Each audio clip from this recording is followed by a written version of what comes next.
Hello, monsters, bitches, and gentle folks. Today we are playing a special tasteful side quest one-shot, Gotta Save Borba, to support survivors of sexualized violence.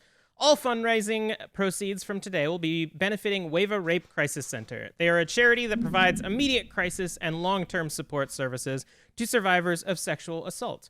No donation is too small. $5 gets a survivor to and from group therapy.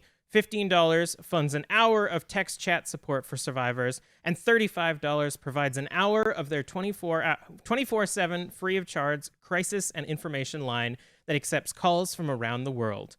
Every $60 provides a survivor with an hour of counseling free of charge. If you have $100 to spare, that covers taxi services to and from the hospital for 5 survivors. Whew. All of Wava's services are available to all people of marginalized genders, including cis and trans women, non-binary, trans, genderqueer, and two-spirit people. The services are free of charge for survivors and their families, including hospital, police, and court accompaniment, victim services, group therapy, individual counseling, text and chat support, the crisis line, and more. The donations that you're making today are already changing lives. When we started this stream, we had already raised enough money to fund 9 hours of Wava's 24/7 crisis and information line. Our goal today is to get $650. We hope we can get there. Help us and donate. The link is in the chat now. Everyone who donates $15 or more will receive access to $500 plus value digital TTRPG bundle thanks to our friends at Hit Point Press. Double Proficiency, D&D Speak, The Fluffy Philo, One Page Mage, Shiny Press, Dragon Stew, and Idle Champions. From big bads to magic items to traveling mechanics, brand new subclasses, one-page adventures, and more. This bundle has it all. Finally, Idle Champions is donating 2 codes to unlock chests in their game. One you can unlock by typing !code, which unfortunately is not working right now, but if I see you post it, I will tell you the code in chat. Sorry, Casper. Sorry about that. And the other never mind. And then the other one, it works. You get it by donating. Oh yeah, okay. So the other one does work. The other one you can give by donating. Yay! To get access to the bundle, make sure you select the charity that can contact. Make sure you select that the charity can contact you when you make your donation. Good. Excellent. Rachel, it's your turn. What am I doing? I haven't been told what I'm doing. Oh, no. What? I'll do I it. can do it. Okay, go, Sarah. Go for it. Oh, let's talk about some raffle prizes. When making a donation, if you want to participate in our raffle, be sure to select a reward that involves raffle tickets. We have over $10,000 in prizes ready to be given away, and raffle tickets only cost $10 each. Prizes include handmade tabletop themed dice bags, players' handbooks from D&D Beyond, copies of video games, including Oxygen, not included Resident Evil 3, Don't Starve Together, and more. Those are all video games that you just said. Oxygen is not included. I now see why Rachel was going to read that. Oxygen not included, Resident Evil 3, Don't Starve Together, and more. The more money we raise, the more giveaways we unlock. Do you want me to do the next one too? You got it, Sarah. I believe in you. I don't believe in myself. And not only can you enter for raffle tickets, but you can also affect the game by your donations. If you donate $20, it gives one of us a health potion, and of course gets for survivors to and from group therapy, or to or from group therapy. $30 will give one of us advantage on a roll, and it will fund 2 hours of text and chat support. $40 will force a wild magic surge, and of course covers 1 hour of Wava's crisis line. $60 will gift a nat 20 and covers 1 hour of counseling for a survivor. And $100 will have one of us draw from the deck of many things. We're all gonna die. Yeah, I'm scared. so many And of deaths. course, it doesn't only do that. It also covers taxi fare to or from the hospital for up to 5 survivors. So not only are you causing chaos in game, but you're also stopping chaos in real life. So what's better than that?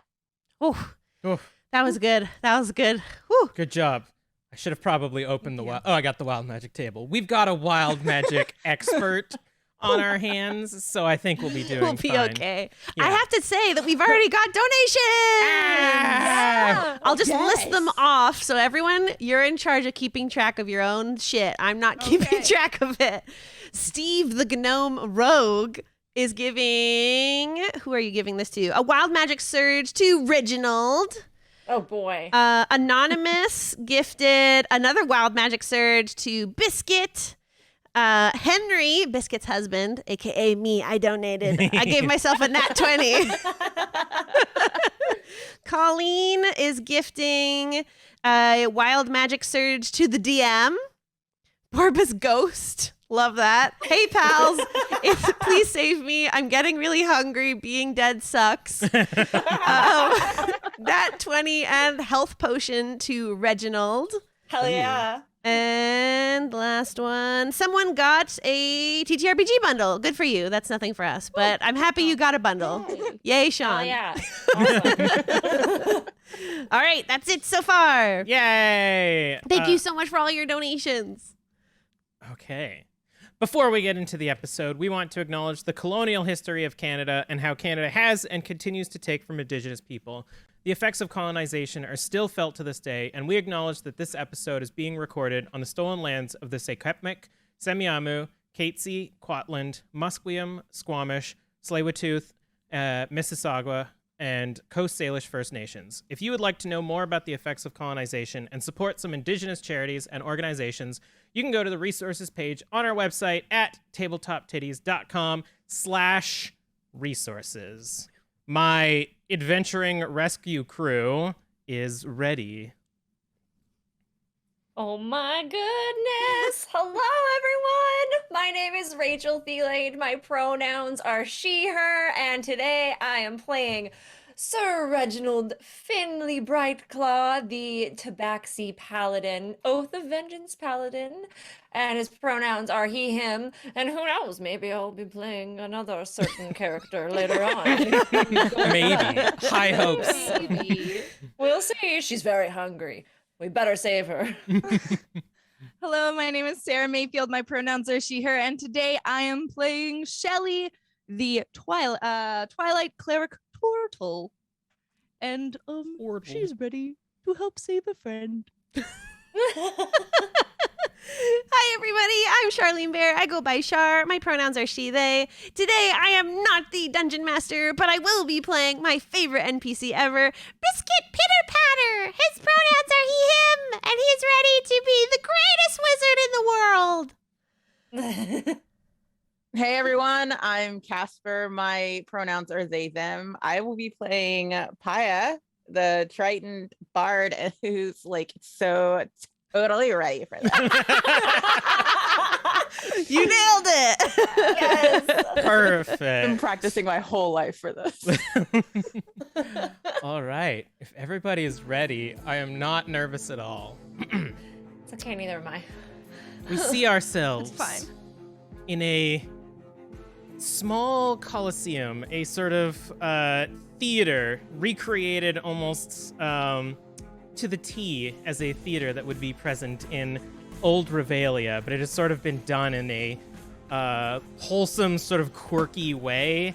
And we see a bunch of players on the stage acting out the many events of Marge's favorites, fighting off all of the beasts of Hecna in sort of like a big puppetry way, fighting off a big old spaghetti monster that honestly just looks terrible. It seems like it's been hackneyed and sort of half done. Making friends along the way and even more enemies. And we get to the moment of the finale where Borba heroically falls to the ground and a thespian of little to no worth stands above her body, now wielding a shield and mace, declaring that he is Sir Reginald, and then the actor sort of fumbles over the rest of the name.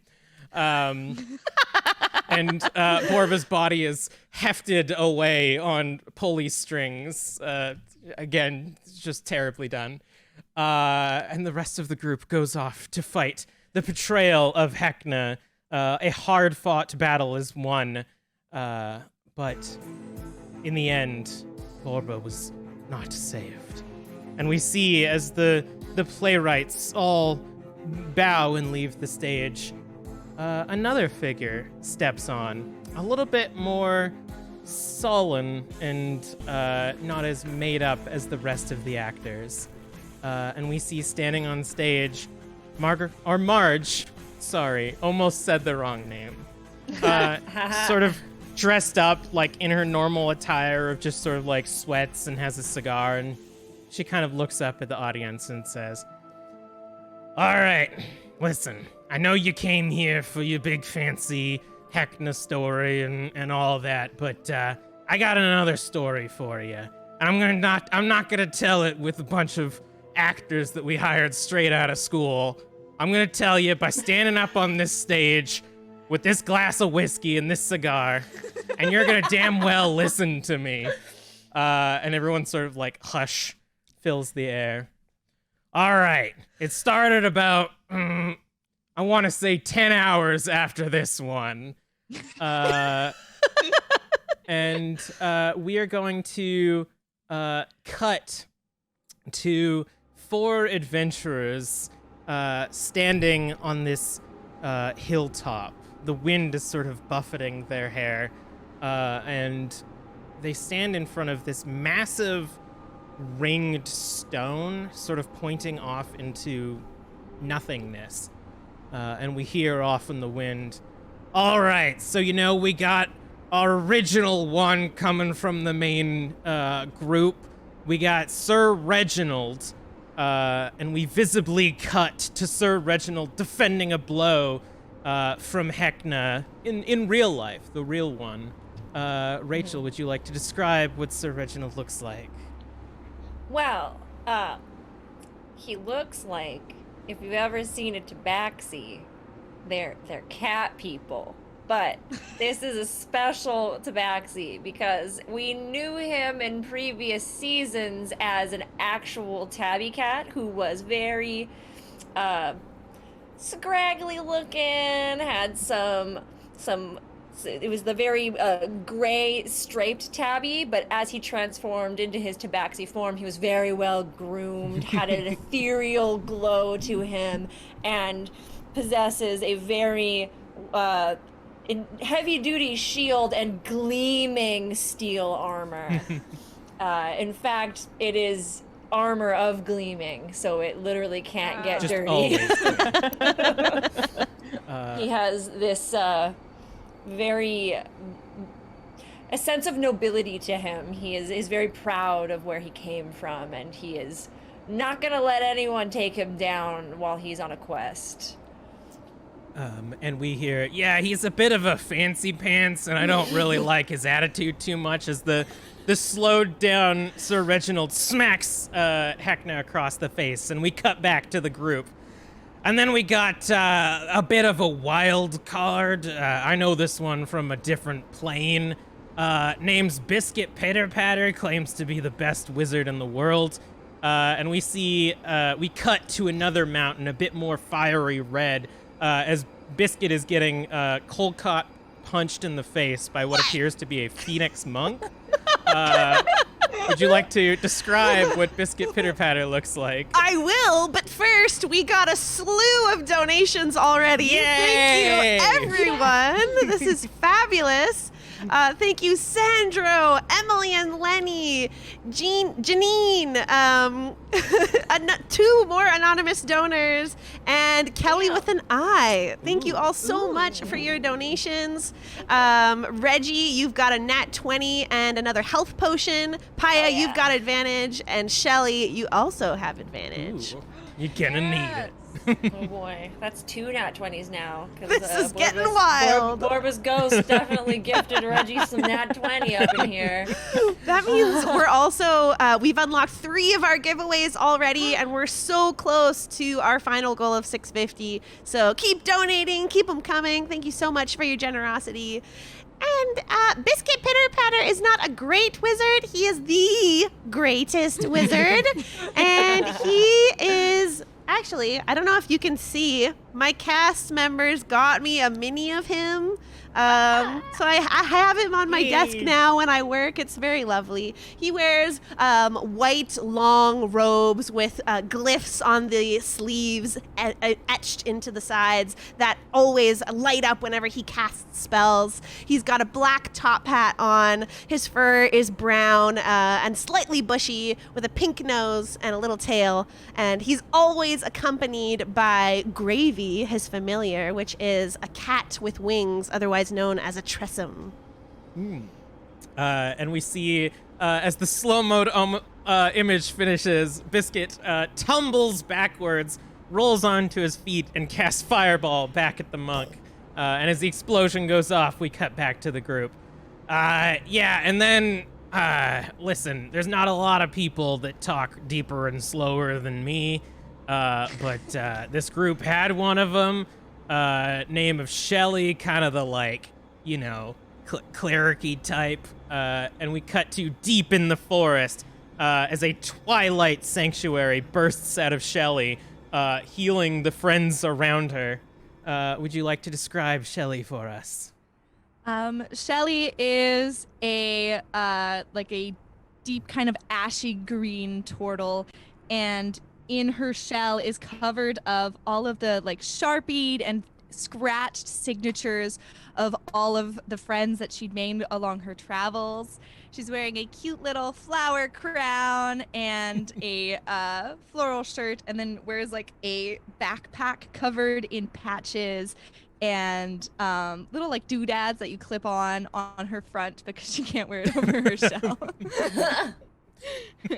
And we see around Shelly all of the other heroes burst into power as Shelly shoots out some holy magic energy. Yeah, I don't get a lot of the eclectic stuff. I like to keep it neat and clean, but you know, having decoration is fine as well. And then, of course, the one that brought them all together, the one venturing to save her girlfriend, Paya. And we see Paya sort of like scooting through the back alleys of a very dusty city, apparently being chased by something. As she bursts forward out of the alleyway, she sees 2 Jerrys bursting into flames, exploding in front of her. Would you like to describe Paya for us? So Paya is, if Elle Woods was a water genasi, she, instead of pink, she wears like this nice white dress and like this leather half jacket kind of thing, and she's got some nice leather boots. Always looking top. Yeah. Listen, when I was back in my youth, I looked a lot like her. I gotta say, but you know, respect where it's due. And the 4 of them found themselves in front of what they called the Stone of Seeing, that apparently one of them they knew they needed to use to find Borba. And we cut back into the 4 of you standing in front of the Stone of Seeing. What do you do? Oh, thank goodness. I knew that this would be hard to get here, but we all were total badasses, and I just pick it up. You just kind of like pull this like circular stone off of its like basin. And how big is it compared to me? It's your size. Oh God! Somebody help me! And then I help. Hand and catches it too. You all sort of like stabilize it. How does this? Do we just knock on it? Do we just look into it a little bit? And then Shelly just kind of puts her head right against the rock, be like, I see. Give me an Arcana check. All right. Ooh, For a cleric, my arcana is shit. That is a 9 - 1, 8. You're pretty sure you're using it right. Just stick your head right in the hole. She's in some kind of rocky cave thing. I got this, guys. Shelly, do you mind if I like take a look at it? Oh yeah, of course. Go ahead. And then Shelly just steps back, clears away for a friend. Yeah. So I'm just gonna. I would. Jeez. Like for a stone of seeing, I'm not really seeing much. Like.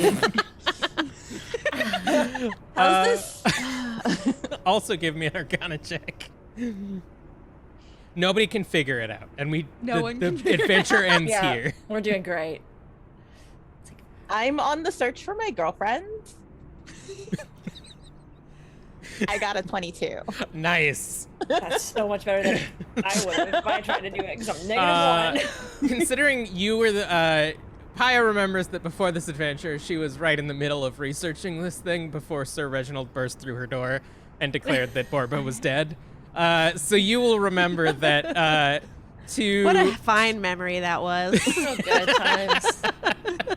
Yeah. To use this, you essentially have to focus on it and imitate the actions of the spell Scrying, and it will act as almost like a amplifier for the spell, and also not use one of your spell slots to focus on this thing. I will absolutely do that. All right. So as you sort of you focus and you sort of recreate what you understand to be the incantations of Scrying, your vision almost like tunnels through the hole and goes dark for a moment. Whoa! Holy shit! You are pulled across the world into this desert terrain, flying through various busted cities and giant statues built into the desert. You find yourself floating just above what appears to be an old temple built in the middle of the desert. You can see wind and sand buffeting the area as it appears to be like an abandoned town built around this temple. And you feel that through the amplification of the Stone of Seeing, you're given almost like an intrinsic location in your mind of how to get here. It is not too far, and give me a perception check. Okay. Perception. Oh, okay, cool, yeah. That is not, no. Use your advantage from the donations. Oh, yeah, I want advantage. Yeah. Thank you so much. It all comes in handy. Oh my god, that's so much better. Saved Wow. it. 18. Nice. You, as you're focusing on this temple, you actually see almost like a flat base near the entrance, and as the wind sort of picks up, you can make out what appears to be like a teleportation circle, and you sort of remember in your mind what the sigils and the patterns of the circle look like. So much so that if there was anybody on the team with teleportation circle ability, you could probably describe it to them. I wish I knew that there was a teleportation circle somewhere nearby. I guess we'll have to walk on foot instead. Wait, My no, paws no. are killing me. Bunions. No, absolutely not. Like, let me tell you what I just saw in this Stone of Seeing, because it's like actually really good. And then I describe what I see in the. You describe the teleportation circle because I am not walking. I love you, Borba, but no, I'm not walking that far. And immediately I start to scribble the glyphs into this circle around all of us. It takes about 10 minutes for me to cast, or 1 minute for me to cast this spell, doing exactly what I can, as best as I can, matching what I almost said Paya describes. And as you sort of carve it into the stone of the mountain you are standing on, you see the energy pulse as the portal is now activated. Okay, we don't have much time. Let's get going. Well, let us go. And I rush through, shield in hand. I'm like, tally-ho, and I just like jump through. I'll grab the fringes of my skirt and like just hop in. I'm going in super with my battle axe out, shield, ready to go. Shelly, let's go. Pick up the pace. Okay, I'm coming. And she just slowly walks. You struggle to keep the portal open, Biscuit, as it sort of like shudders a little bit.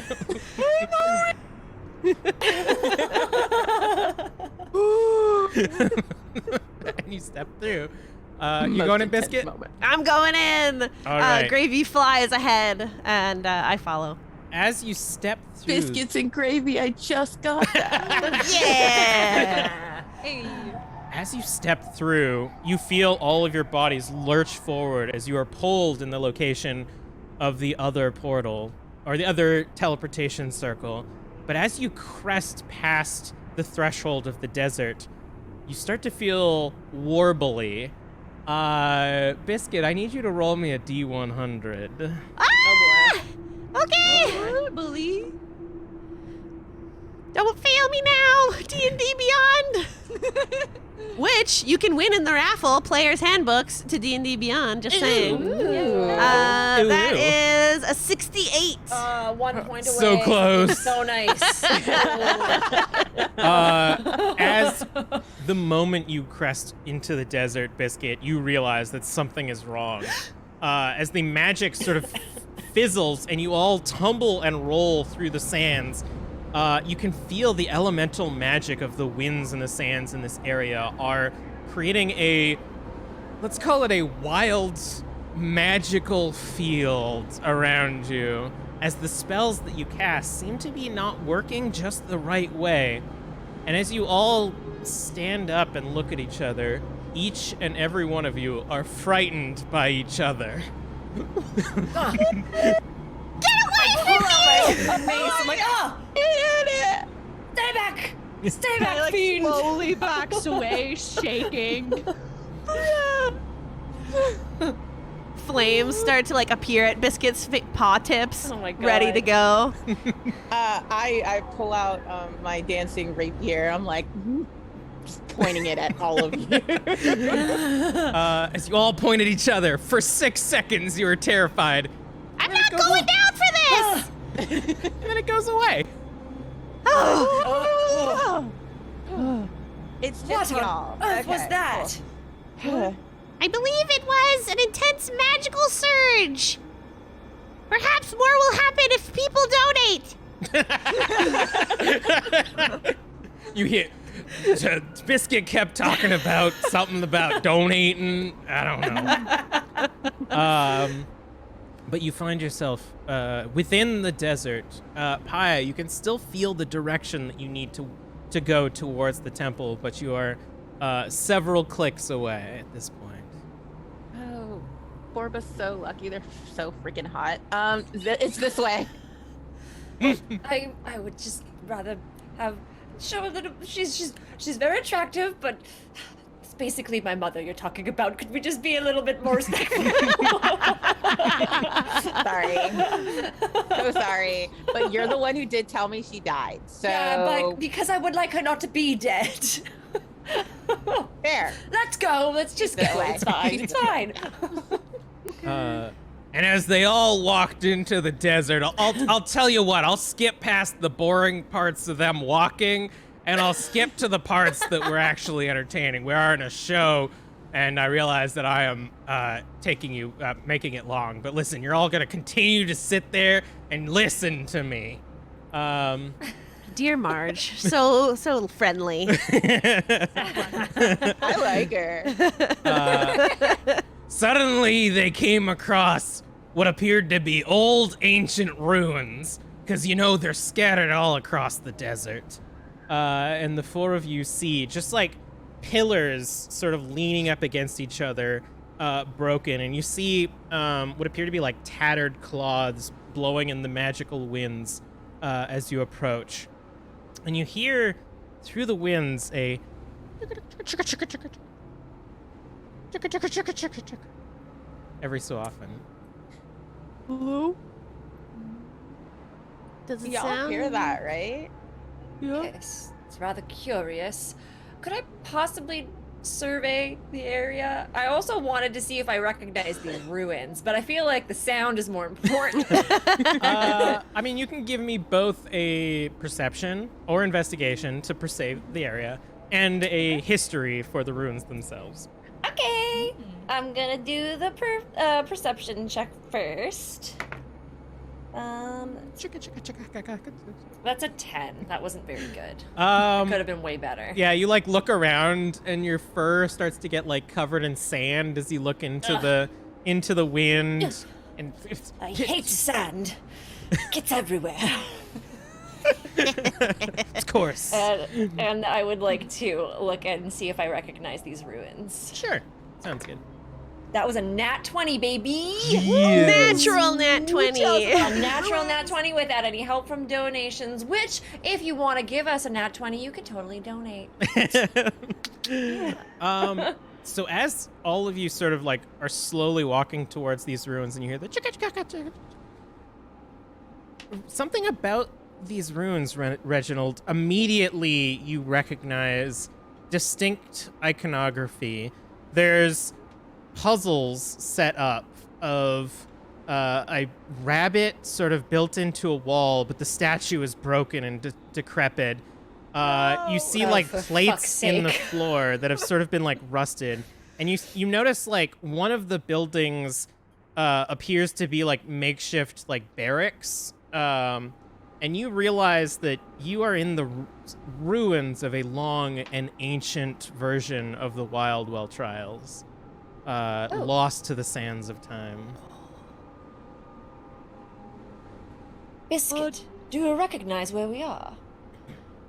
Now that you mention it, this seems exactly like a form of the Wildwell trials from, I want to say, 200 years ago.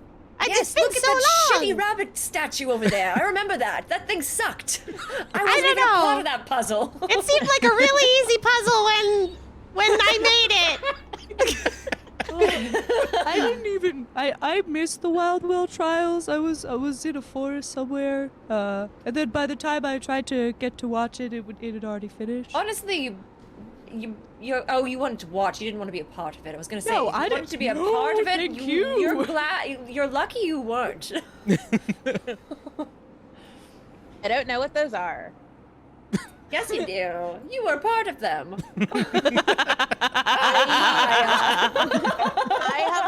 I completely blocked that out. I don't That's I fair. don't retain painful memories.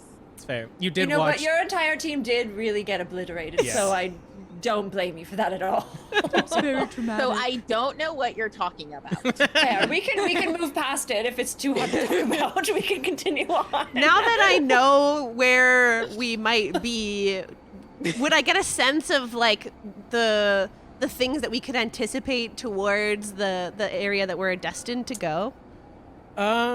You were specifically like an advisor on the Wildwell trials, so you would know that like most of the events were like magical, so a lot of the like the haunted mansion and stuff like that were like essentially illusions that were very complex. However, the holding cages for a lot of the creatures were very real, and poor Timber had to live down there for several episodes. But if this is anything like the modern-day Wildwell trials, there could potentially be holding cages of creatures somewhere. So I guess we better be prepared for our own revisit to those terrible trials. There could be more puzzles for us to get through certain areas, or even beasts that were kept in cages. Well, didn't really get to participate in the first trials, so bring it on. Kelly, do we still hear the scuttling? Yeah, every so often you hear the like. Chicka, chicka, chicka, chicka, chicka, chicka, chicka, chicka. I would like to dramatically do a 360 and be like, I hear something. Give me a perception roll. All right. Okay, I actually am not bad at this. That's 19. Nice. Ooh. As you like, you've all sort of been like walking through the ruins of these trials, and as you turn around, for a split second, sort of like standing next to some pillars, you see 3 tiny little figures, sort of dressed in like what appear to be makeshift clothes from the tattered cloths and stuff, just sort of like imitating you and like walking and chugging along. And the moment they see you, they hop up and hop behind the pillars. Up. Hello. Hey, you, stop. And I'm gonna wander over there. Excuse me. As you slowly wander around the pillar, the other 3 of you see these 3 creatures like slowly back up against the pillar, moving just on the opposite side of where Shelly is moving, so that Shelly can't see them. Where did they go? I know you're back there. I start walking around the other direction. They go the opposite direction that you're going. I yell out, "Show yourselves, cowards!" And I smash my Morningstar against my shield to try to intimidate them. As the loud boom of steel on steel hits, they like all hop up straight and like turn towards you, and then just sort of like tilt their head to the side. And you see that their heads are kind of like, they've got like the hoods made of the fabric, and their faces are almost just like little white masks with 2 little hole slots with like different versions of like cheerful looking smiles on their face as they kind of just like tilt their heads at you. That's both creepy and adorable. Yeah, it's kind of cute. Picture like, Concerned.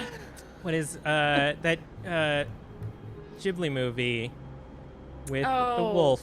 Princess Yeah. Mononoke. Yeah, and the little Mononoke. figures in the forest that are like just kind of looking at you. We got to $500 thanks to a new donation, Yay! which adds Yes! 2 more prizes to the giveaways, Hell yeah. to the raffles. Thank you, Emily. And with a donation of $35, that's enough to provide advantage to somebody. Ooh. But you didn't provide a name, so I'm going to roll a D6 to decide who gets advantage. Wait, but who's Ooh. 6? Who gets the There's 6? 4 Yeah, of who's us. 6? There's 5 of us. There's 2 There's 5 cameras of me. I'm so sorry. My Zoom is all bananas. 2, I don't have a D5, so I'm still going to Do a roll a D10. 6. It's a 4, which means on my screen, that goes to Paya. Yes. Perfect. Thank you, Emily, for your donation. Yay! Thank you. Thanks. They kind of like, as you give this demanding roar to them, they sort of like shift and wiggle towards you.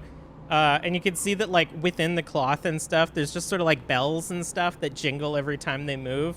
And they just sort of like walk up to you. And one of them, who's holding like a tiny little stick staff, hits against the chest of one of them and looks up at you and like pulls up their chest as much as they can. And they say, I don't. I look to everyone. I'm like, I don't understand what they're saying. Ooh, wait. Give me a second. I think I read somewhere that I'm good with languages. Shelly comes out and finally sees them standing there and is like, ah! Guys, there's someone here! one of them Thank you, Shelley. Thank one you of them so looks much at you, for Shelly, your and does great like this. perception. Hey, that's kind of rude. I thought we were friends.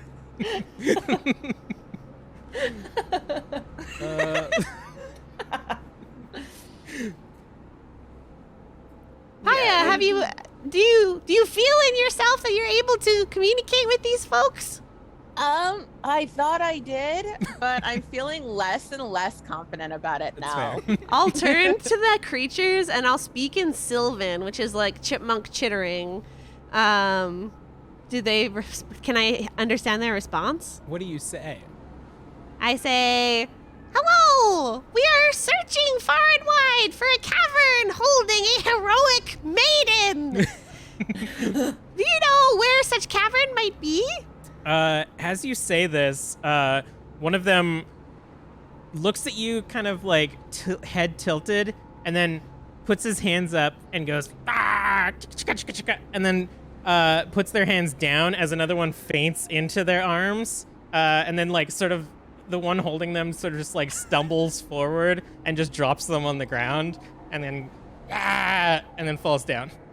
Oh, it's charades. Okay. I just remembered. I have universal speech. Oh my god. Shelly, okay, Paya, I know that I'm slow, but I think...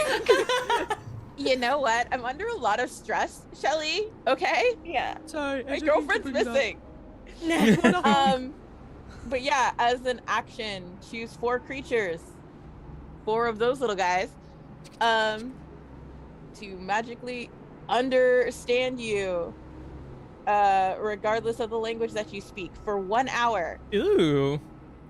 Yeah, Nice. I'ma do that. All right. So as you do, they kind of like look at you, and you start getting like chittering from them as they're like, these ones are just as big as the other 2. Yeah, but they're more stupid. Yeah, but that one's really slow. So if we need to run away, that'll be fine. I don't know. That big furry one is scary. Okay, so I think they're trying to communicate that someone fell over. I'm sorry. Did you call us stupid? Ah! Oh no, that one can understand us. No, we didn't. I am offended. No, this one wanted to look for someone. We saw people, some time ago. And we were just showing them what it looked like. You said there were 2? Yes, but one was strange. One was green and probably sick. The other one was something we've never seen before. Smelled like oregano. I love oregano. Wait, what? Why did you just say oregano? Did they call me stupid? No, okay, so what happened was that there was like 2 people who came here. One smells like oregano and the other one was green. Borba! Wait, Borba's green! pasta! Oh, goodness. They were here. Ask them where they went. Yeah, I was getting to that. Okay. So, do you know which direction the sick one and the oregano one went? You see one of them sort of like crawling on the sand. They went that way through the old trials, and sort of like points towards what appears to be like a massive, like, busted coliseum. Okay. Are there any like traps or anything going on with these? Are these trials still active? Because if they are, it's very triggering for me. I just want to get a heads up right now. No puzzles, nothing of the sort. We solved all the puzzles already. They were easy. But some of the bigger ones were left. Seemed to be hassle to put them home. I'm sorry. Some bigger ones were left, and Some what? of the big creatures. They were not brought home. They were left to wander and adapt. Cool. So, guys, they're in there. They there's no trials or anything. The game, if I'm to believe it, do I believe? Give me an insight check. Got too deep into character. Thank you, chat, for the additional donation of $10, bringing us over to 515 total. Heck yeah. We're going to make our goal before our next episode tomorrow. This Yay! is wild. Really Thank you for your generosity. I got a 26 on insight to keep up with the good news. You get the sense that they are too terrified to lie to you. That they are telling you the full truth and really we're just playing with you and want to make you happy so that you do not kill them. I have that effect on people. So yeah, Babe's in there.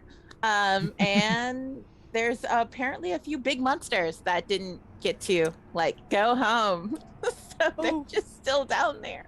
Oh, Nothing I can't handle, I'm sure. Especially with the help of you three. I was about to say the same thing. Well, I mean, I that's think- what friends are for. indeed. Killing scary And with the things. power of friendship, we shall rescue my girlfriend. Hey. And with the power of friendship, they went on to rescue her girlfriend.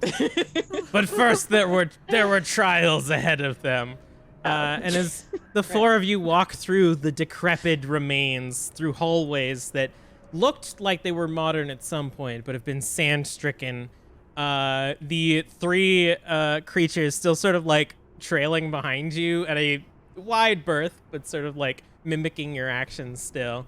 You make your way into a large hall with what appears to be old, busted tables and chairs, the remains of utensils that have survived the test of time, and old ancient technology, wires hanging from the ceiling. They're industrial wires and stuff. Nothing that's the high-tech version of the Wild Well trials.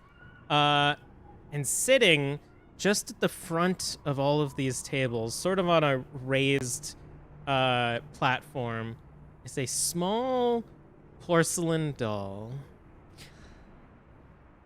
I would not There's a touch that. doll. I would not touch that.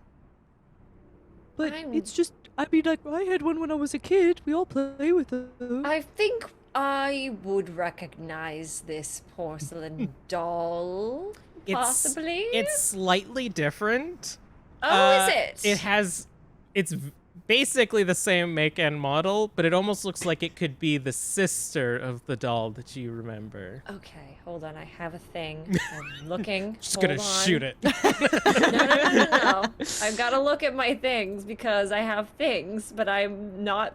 By the way, I don't know if y'all remember, but I played this character once and it was the finale, so I have no idea what I'm doing. Oh yeah. Okay, so it's Divine Sense. As an action, I can detect good and evil. Until the end of my next turn, I can sense anything affected by. Oh, wait a minute, hold on. And I don't know if this is gonna work because it's not exactly detect good and evil, the spell, or anything. It's just it can sense anything affected by the hollow spell or know the location of any celestial fiend and undead within 60 feet that is not behind total cover. I guess that would work if it's a fiend or a celestial or something We're like not that. dead. Mm-hmm. Yeah. Okay. I'm gonna use that. It's an action, but yeah, we're not in combat yet, so I feel like that's fine. So I use that. So as you pulse out your radiant energy, you do not detect anything except from a book that Biscuit is holding. What? I glance at the book and I go, nothing. It's fine. But the doll Anyways, it seems doesn't seem to fine. be a fiend or undead or anything, so maybe it's. Excuse me, are you friend or foe? You see the doll kind of shift to the side a little bit. But I'm gonna ask our little friends, Ghibli spirit people. So, is this one of the big ones you were talking about? Because it seems really small. we haven't figured this one out yet. We think that to get to where your friend was taken, you have to ask the doll for help. Right. That's what we think. Legend says. Our legend. Mostly through Our dancing. legend. Okay. Remind me to write you guys a letter. So we have to ask the doll how to get to Borba. Excuse me, doll, how do we get to Borba? You see the wind kind of blows her hair back a little bit and then stops. What did that mean? I don't know what that meant. I don't know. I don't speak doll. I walk up to the doll, and I go. Is it like? Because you said it was on a pedestal, Yeah, right? there's there's like stage steps leading up to the stage. Okay. And she's just kind of like sitting there on the top. But they're just on like it's just on the stairs, not on like an actual pedestal. Are we talking Indiana Jones pedestal? Or no, on the literally the doll's just sitting in the middle of the stage, apropos of nothing.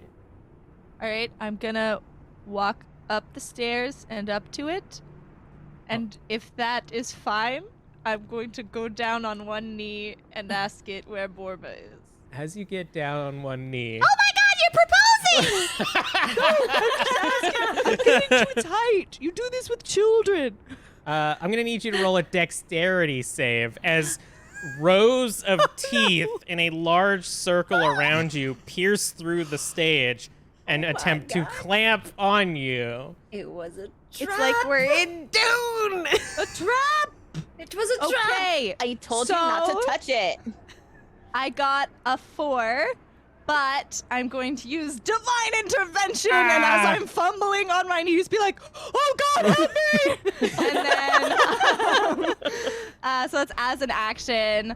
I think it's wait, no, it's not. Maybe it's not divine intervention. It's one of these. Oh, it's my ring thing, my ring of evasion. If I fail a dex Ooh. save, I use a charge and I pass it. Nice. So I just kind of roll back on my shell, I guess, like off the stairs. As you roll out of the way, the teeth emerge out of the stage as a 3-limbed monstrosity closes its teeth about 10 feet high up. You see one yellow eye kind of like shift and look at you as it pulls itself out of the ground, breaking the stage around it. And I'm going to need all of you to roll initiative. Great. We also received another donation from 3 raccoons in a trench coat who are Ooh. going to be giving advantage to the slow turtle. Yay!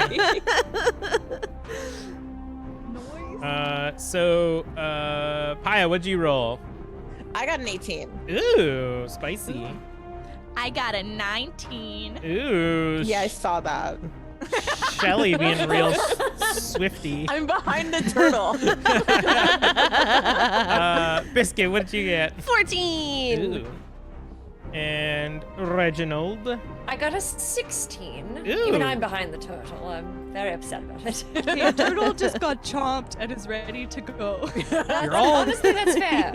you're all That pretty makes sense. It does make sense. clustered, and this thing rolled very poorly. So as it like, as wood and stuff are like broken in its teeth, it's sort of like wrapping around. It's a very slow moving, just like hulking, leathery skinned creature. And Shelly, you were first to act. You were standing right next to this thing. Perfect. I would like to hit it with my warhammer. All right, go for it. Conk. And that was a nat 20, baby. Pew, pew, pew. Woo! And that deals 15. Oh, is it double dice or are we doing max damage? Roll the dice twice. Okay.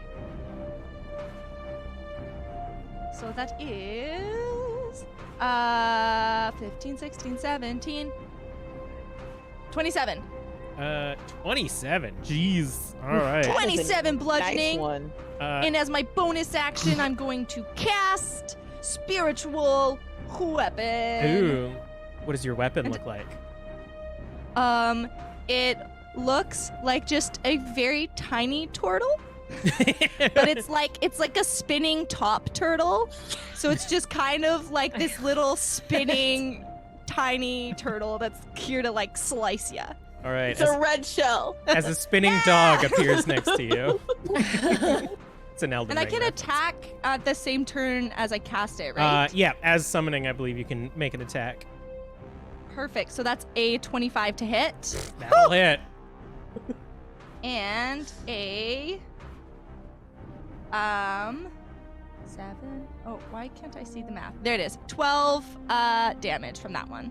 Ew. All right. You just like smack this thing, and you feel its leathery hide like break in a little bit as your spinning turtle just kind of like spins and cuts a bit of its just like just hard hide as the yellow eye is like looking around. It is Paya's turn. I'm gonna try and cast invisibility on everybody, but I'm not. This is my first time playing a bard. I don't know how to do that. I have it at 2nd level. I don't know who I can cast it on. Let me check. Visibility 5e. When you cast a spell using a third spell slot 3rd or higher, you can target 1 additional creature for each slot. So you can target yourself. It's also touch, so it's only people that are near you, which I believe at this point is Biscuit and Sir Reginald. Cool. So if you spend it at 4th level, you could get all 3 of you. But it also Wicked. goes away if we attack anything. Yeah, that's true. Oh, that's true as well. So it's better for sneaking. Not to, you can still do it, but I'm just letting you know. No, then if that's the case, I want to cast blindness Ooh, yeah. on monster giant eye we've got over there. Yeah. All right. I'll do that at 2nd level, right? I mean, there is the only one creature, so you can just cast it at the second first level. Yeah, it is. 2nd level. Yeah. So I gotta do a Constitution saving throw. Yeah. Which is Yeah. ooh, that's a 14. It does not. Ooh. You blind. So you can see the eye that's been looking around, this yellow eye, just like go pitch white, and it's just like as it can no longer see. Anything else on your turn? And then I'm going to stay out of the way. Kind of like move to one of the tables. There's a tinge of nostalgia as you remember meeting Borba for the first time at one of these similar tables. Reggie, it's your turn. Oh boy, all right. Sorry, I was looking through all of my things because I don't know what I'm doing. What I would like to do as a bonus action, I believe, is it called? No, it's not that one. It's something, it's where I basically use my little holy pendant to say an oath against an enemy, and I do a bunch of extra damage, and I can't find it now because I was looking through so many things. My God. Don't forget to look through your feats and stuff, because that's where I found universal speech. Wait a minute, I can do all this shit. What is it called? Oh, it's bonus action. So it's Vow of Enmity. Ooh. So, as a bonus action, I utter a vow of enmity against a creature you can see within 10 feet of you. Am I 10 feet? Am I within 10 feet yet? Yeah, we'll see you guys. Y'all got pretty close to the doll. Cool. I will be 10 feet with it by the thing, and I gain advantage on attack rolls against the creature for 1 minute, or until it drops to 0 hit points or falls unconscious. Busted. Yeah. So, with that being said, I would like to wield my Morning Star and whack this motherfucker. Heroically, cat-like agility, leap up to the stage, running at it with your Morning Star. Well, that is either a 16 plus 8. Nope, a 16 plus 8. So yeah, that'll hit. it's a 24. Yeah. Yeah. Yeah. So we're good. That's a 6, 7, 8, 9, 10, 11. That's what we're going with. Ooh, nice. Yes. All right. Anything else? Is you could just the hide just like move, like waves a little bit, but then like solidifies again, and it's just like tough. It's almost like stone, but leather stone. Well, how far? I guess I could move 30 feet to get away from it so it doesn't immediately try to hit me. No, I'm within its movement, though. It'll get an attack of opportunity. I think I'm just going to hold my ground with my shield up. All right. Yeah. A biscuit. Good. Let's dance, buddy! And I like scamper away And if it tries to attack me, I'll use my reaction to oppose disadvantage. You're not next to it right now. Okay, awesome. So yeah, I'll scamper as far away as I can using my full 30 feet. And then I will rub the palms of my hands together as fast as possible until slowly, as if lighting fire on Survivor, flames emerge and I cast Scorching Ray! Ah! Yes. At first Feel level, so 2 flames rays go out. Wait, I think it's 3. 3 rays. Yep. 3! The first one is a 24 to hit. That'll hit.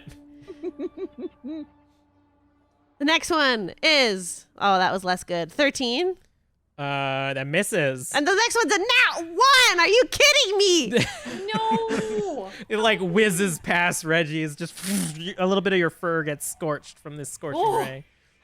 Well, 9 fire damage from the only ray that hit. And I say, you're quite the excellent partner, but next time you won't be as quick. All right. It is now its turn, as it has just been like bombarded on all sides and is also now blind. I forgot.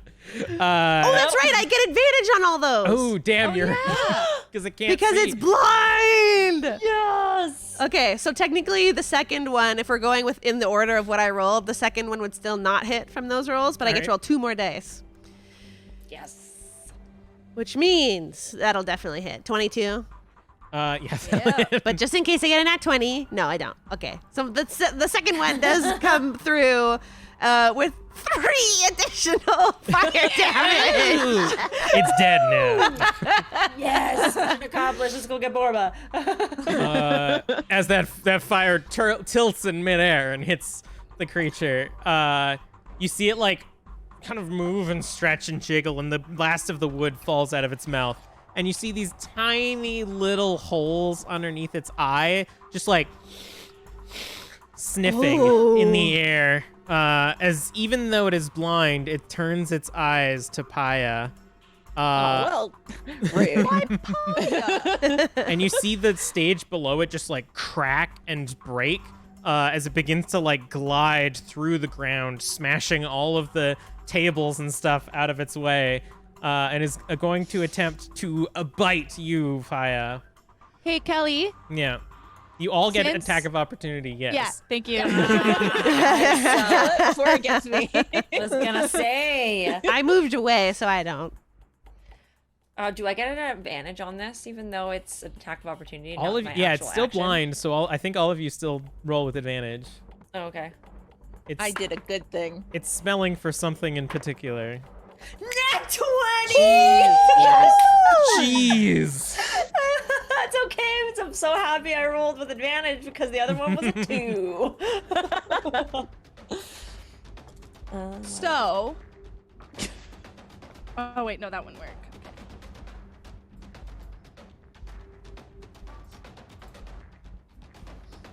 All right, we'll hit it with my axe.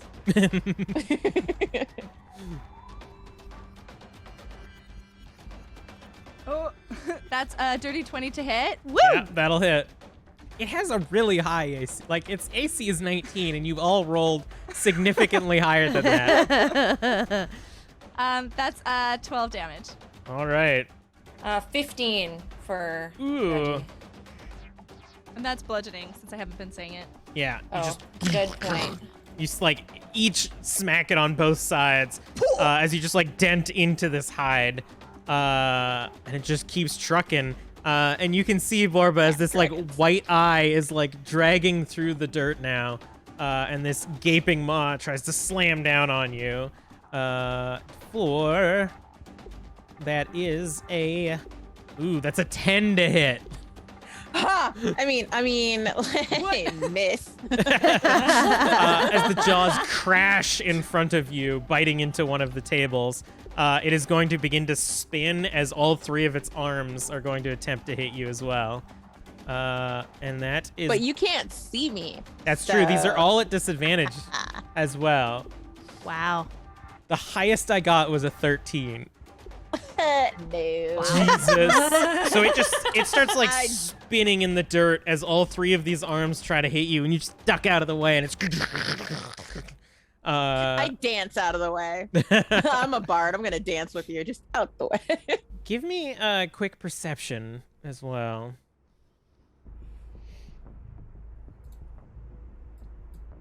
14. As you're sort of like dancing around this thing, you see like inside of its gullet rows and rows of teeth, almost like a shark. And several of them have what appear to be like shiny golden necklaces, like stuck into the gums, and like coins and stuff sticking out of the teeth. As it's just like, it's got like this treasure trove stuck inside of its maw. We're gonna have to get those, aren't we? It is now Shelly's turn.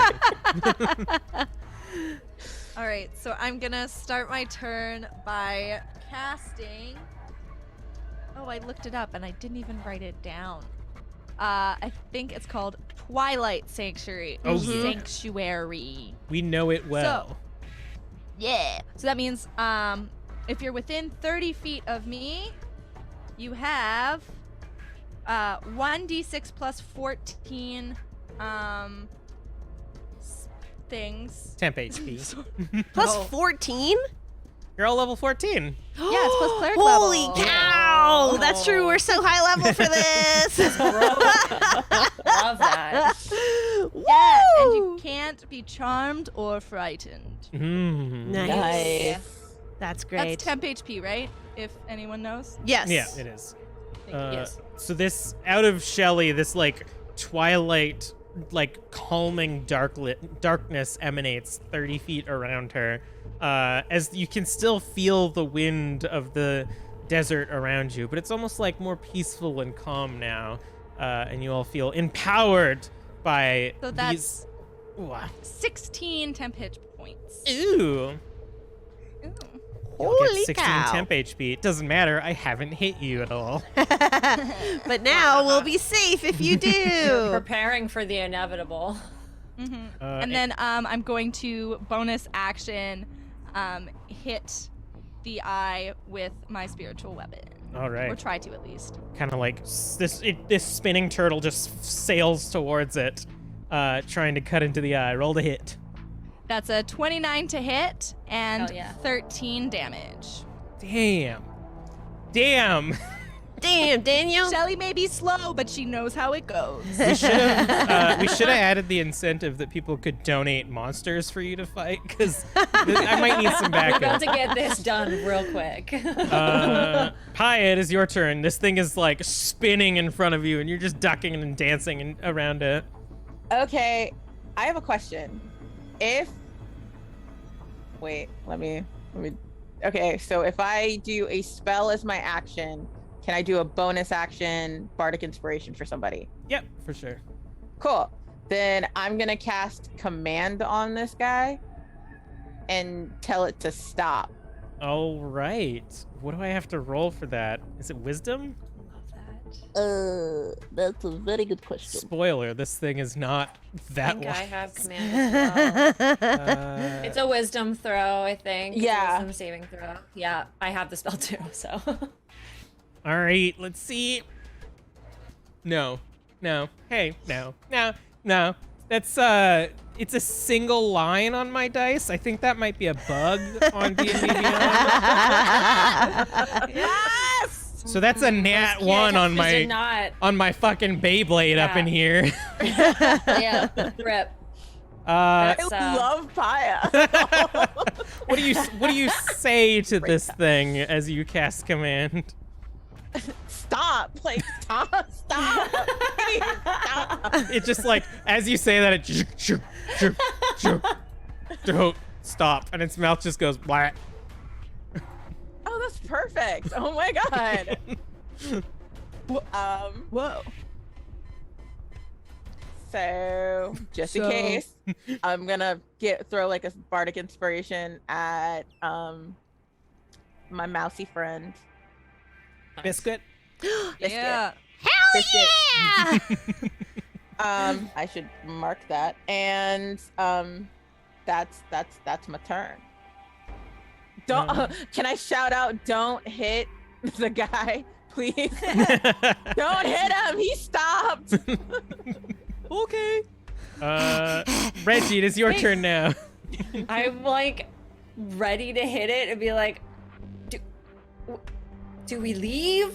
What is the plan here? I think we keep going.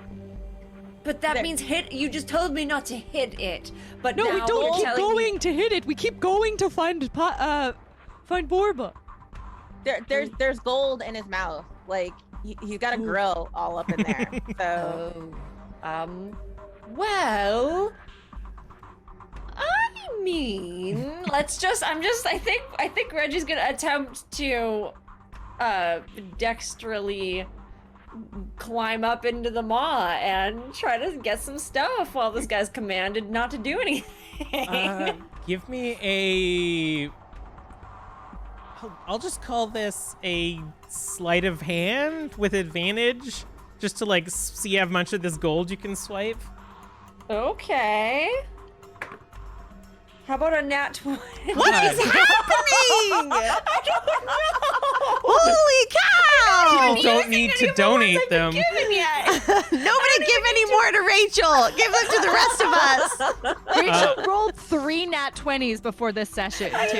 Yeah, we thought you weren't gonna make any more. All my luck, and I'm like, apparently not. So as you are just like swiping, as you get like gold necklaces, like platinum bracelets, like all of some of them are a little bit like busted as it was biting into them. You get about, let's say about like 200 or 2,400 gold worth of just like assorted eaten jewelry and gold. As it's like you're just like and as you're done, a wave of wind hits you as you are buffeted by these elemental sands, and I'm going to need you to roll me a D100. Oh boy. Okay, hold on. I'm gonna do this on D&D bound. Hold on. it's like I don't trust my diet. This one, no. How about 68? One away from being so nice. Another 68? Are you kidding me? Oh my god.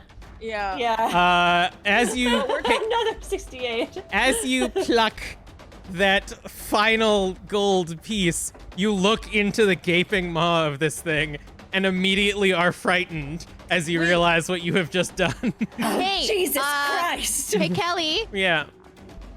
Oh, wait. Is Sir Reginald within 30 feet of me? Because they are immune from being frightened. Yeah! As the donated magical winds buffet your friend reverses the effects of the. Also, I have immunity to being frightened, so Of course. whatever. Yeah. Oh yeah, totally. Cool. Whatever. Right. Cool. So yeah, you get hit by magical winds and nothing Your happens. witchcraft can't get me, you foul beast, and I just hop out. You're like this. The $40 are not going to work. All right, Biscuit, it is your turn. I really want to attack it, but I guess we're not doing that. Oh god. And I'm gonna go up to the doll. Oh, the doll was like on its tongue, basically. It was like a. Oh. It was like an anglerfish kind of situation. Oh, I didn't realize I could have grabbed it. So it is not friend. Can I roll insight on the doll? Sure. It's sort of like stuck. It's like is its tongue right now as it's gaping open. Well, I got a nat 1. My My god. You know, at the end of the day, though, it might. You knew the original, and this one might be just as friendly. Rosemary's sister, please help us. I'm in great need of your assistance. It's all just kind of like it's like laying there. It's like hair is. You only see one eye through its like raggedy hair looking at you. I know it's hot, and you must be decimated by this heat, but please. It's good. Bardic inspiration. That might help. That's true. I think You're about nat that. And that's true.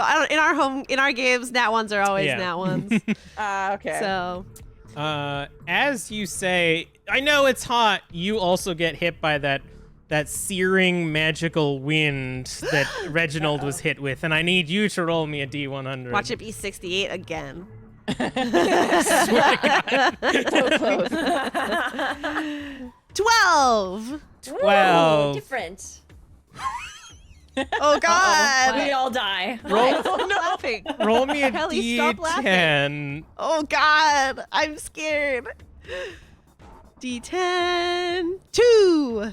As you say that and you feel the wind blowing, you feel your robes get a little bit tighter as you grow 2 inches taller from the wind. And suddenly the world seems a little bit smaller around you. I'm almost normal size. Everybody, look at me. Puberty has finally hit you. I'm an adult. I don't think that's how it works. Anything else on your turn? Nope, that's it. All right, we are at the creature whose command was to stop and just kind of like sitting there. It's like you can see like the white pupil just kind of like shifting around, and its sniffer is sniffing around for stuff, but it has to follow your command for a round. Shelly, it's your turn now. I guess we're going. Are we? Can I see a way out, Kelly? Yeah. So across from where this thing kind of like burst out, you can see one side of the back of the stage sort of like being crumbled and decimated. And then you see the other side sort of leading off into the backstage area. We're going for backstage, right, group? Yeah, I would think so. Yeah. Sounds good to me. Oh, yep. Dash, book it. We're going. All of you just running ahead into backstage as this thing is just like lulled over trying to sniff for you. Still sniffing at something. And you see the little creatures that are following you giving it a wide berth as they're like and sort of leading away. Okay, as we are running, I'm gonna use my action. Within 60 feet, I'll cast. Oh no, within 120 feet because I'm sharpshooter. I'm gonna cast web, and I'm gonna aim it to like fill the creature's nostrils so that it can't follow us with the smell. Ew. Smart. Nice. So I need a dex save. Okay, it does get to roll. I was like, it's not restrained or anything, so it can actually. But I think it gets disadvantage on things that require sight, which it would if it's trying to dodge webbing coming towards it. Yeah. So how's a 5? Wow. Yeah. I like very Spider-Man-esque shoot out webs from my paws. Pew, pew, pew. Go web, go! And they do exactly what Just I like- hoped. No sells it. Just a big web appears around, and it's like, oh, this is fine. All right. And you head off into the backstage. Question for the organizer: are we going to? Do you want to take a break for this, or keep trucking on through? We're about an hour and a half in, so this would be a great time to take a break. All right. And once again, I'll skip the boring parts of them going through the back rooms of the. You've all heard of the Wild Well trials. You know what's back there. It's a bunch of chefs and stuff. It's super boring. So, I gotta go take a leak. All of you need to stay here. None of you can go on break. If I get back and any one of you are out of your seat, I'm gonna be really upset. And Marge walks off the stage as just an uncomfortable silence fills the auditorium. And we're gonna go on break. Alrighty. See you in a bit. Donate while we're gone so that we Yeah. can survive what's waiting in the next half of this episode. Please.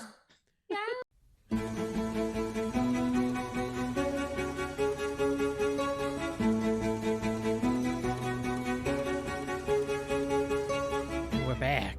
Hello. Hello. Hello. Hi. My My throat is already starting to hurt from doing March again. Well, let me give you Marge voice, a man. little bit of a breather you. as I say that thank you everyone for your donations. We just come back from break, so there's still an hour and a half left of today. And your benefits can also affect our vampire game tomorrow. So help us hit our goal of $650 for survivors. We set that number because that will fund a full support group for up to 8 survivors of sexualized violence at WAVA. So we have our fingers crossed that we'll get there by the end of our 2 shows. Thank you for joining us and continue to donate. The link is in the chat. And if you donate any of the things below me, they will happen. I want someone to donate the 100 for the deck of many things because it could potentially set up a story hook for another one shot. Yeah, like technically Borba's ghost donated 100, but spoiler alert, Borba's ghost is me. Oh, what?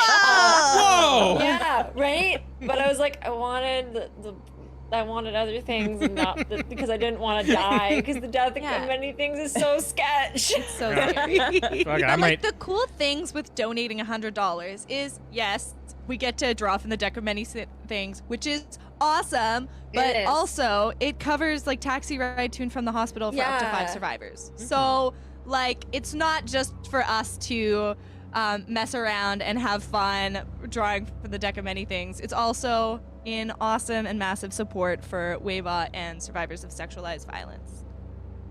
Maybe I'll donate $100. Maybe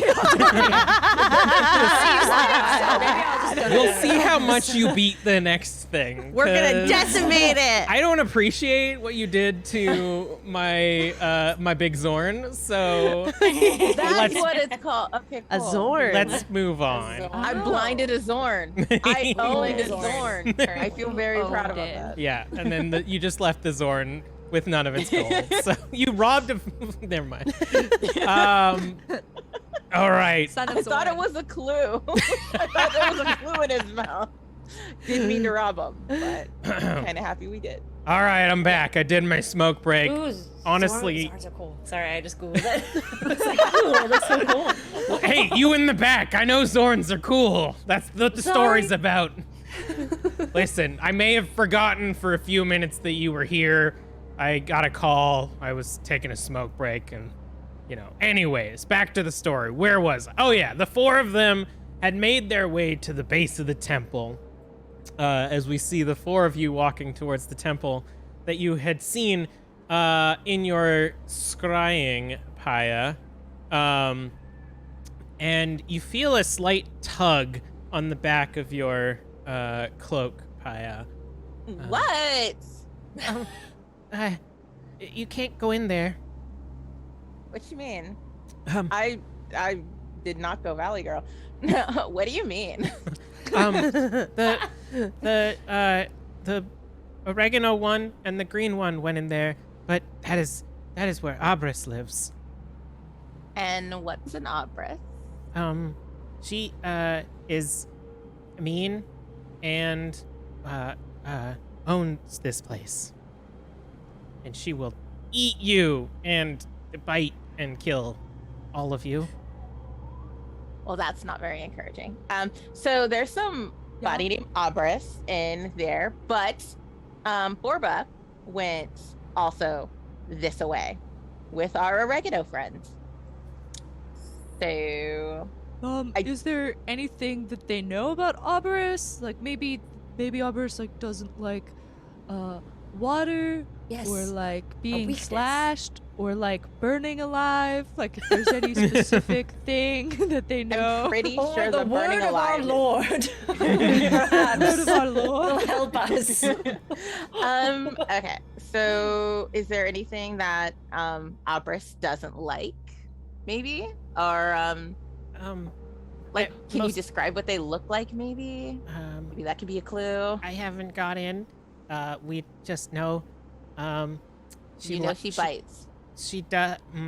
She's ferocious, and they start like imitating just like being big and screaming and stuff.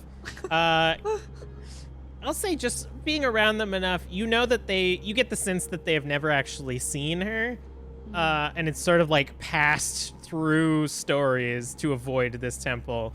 And it's just gotten to the point of like, she's a ferocious monster, millions of stories high, will devour your soul and send you to the 9 hells. But it's hard to tell how much of this is actual real. Yeah. Okay, so she's a fairy tale character, according to these guys. Like, it's just all teeth and like shadows and just all necessarily like bad. What news. if we go in there and it's just some tiny person? You know, Well, like, we don't know. They could just if have, it's it one could of be just them? legends to them, right? So we could be fine. One moment, I have an idea. And Biscuit like sits down with Gravy on his lap, and I'm gonna cast Legend Lore Ooh. about Oh. Abris. Ooh. Legend lore. The spell How brings to convenient. your mind a brief summary of the significant lore about the thing you named. The lore might consist of current tales, forgotten stories, or secret lore that has never been widely known. All right. So as you sit down and you begin casting this spell, you see the like tendrils of all of these like threads of fate extending away from you as Gravy just sort of like flies in and out of them. Shelly, as you're watching this happen, sort of like a mini like dust tornado picks up at your feet, and you begin to like feel the buffeting winds of elemental sand hitting you in the face. And I'm going to need you to roll me a D100. Because someone donated enough for a random wild magic surge. Yeah. Do not roll 68, us. please. I want to roll 69. Yeah, don't we all? If you roll 68, just 52. reroll. 52. 52. All right, that's Different.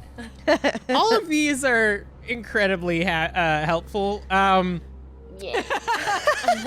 As the Yeah. spiral sand forms around you, you see in places it starts to like solidify and create these almost like plated shields that are now just sort of like floating around you, giving you +2 to your AC and immunity to magic missile. For how long? It doesn't specify, so for the rest of the episode. Oh no, it says the next minute, but fuck it, it's for the rest of the episode. Yeah. For just Shelly? Or Just for Shelly everyone? now has floating sand shields. Nice. Floating sand Sick. shield. Just check that off on your inventory. I would That's awesome. also like to, while we're talking about this, mention that all y'all no longer have your temp AC Oh, cool. because Thank you. it was only for like 10 minutes, I think. Okie Yeah. dokie. Thank you. All right. So, name and describe a place, object. The spell brings to your mind a brief summary of the specific lore about that thing you named. The lore might consist of current tales, forgotten stories, even secret lore. All right. So as you're pulling at these threads of fate, Biscuit, you tug one that's facing off towards the temple. And as you pull it, you get this wave of information coming towards you. His eyes go away and his mouth opens wide as you hear Biscuit speak in a voice that does not sound like their own. And it says, All right, for those of you out there in the audience who don't know, Abris. Just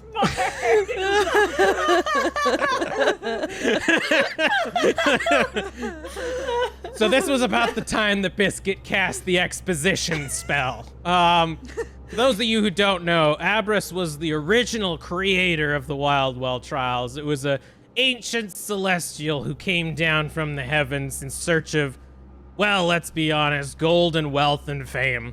I thought that the best way of doing this was gathering a bunch of heroes from around the realm into one place and charging an exorbitant amount of money to watch what is going down.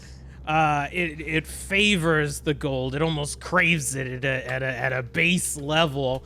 You know, at some point, the Wild Well trials just slipped out of vogue for a little bit, and Abris was left stuck in her own temple to find new ways to get wealthy. Some say that she's a powerful warlock patron now.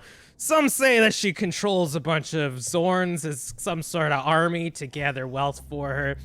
I think that's all bullshit. I think she's just stuck in her temple, sad and quiet now. Anyways, sorry about that tangent. Let me get back into the story. And the spell ends. So I think the biggest thing we have to be worried about would be our valuables. We don't want her to be able to sense them. Should I leave all of these things that I got outside? And I have like all the things I got from the Zorn, just Like a giant fucking rucksack just full of coins and gold and platinum.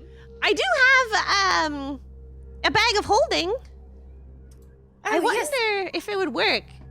we could try. Because it goes to like a pocket dimension or something, right? It Yeah. doesn't like stay That's how it here. works. Yeah. They shouldn't be able to. I mean, maybe they can and then it won't matter, but it's worth a try, I think. All right, here you go. And I open it. All right. Everybody! Okay.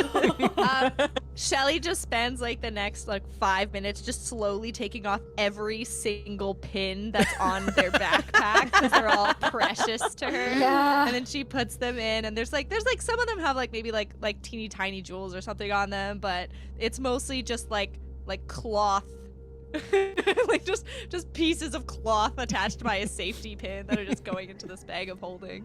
I would also like to mention if she is indeed a celestial, I might be able to commune with her in some way because I do understand their language. It might give us an in. I don't know. Maybe she won't want to hear any of what we have to say.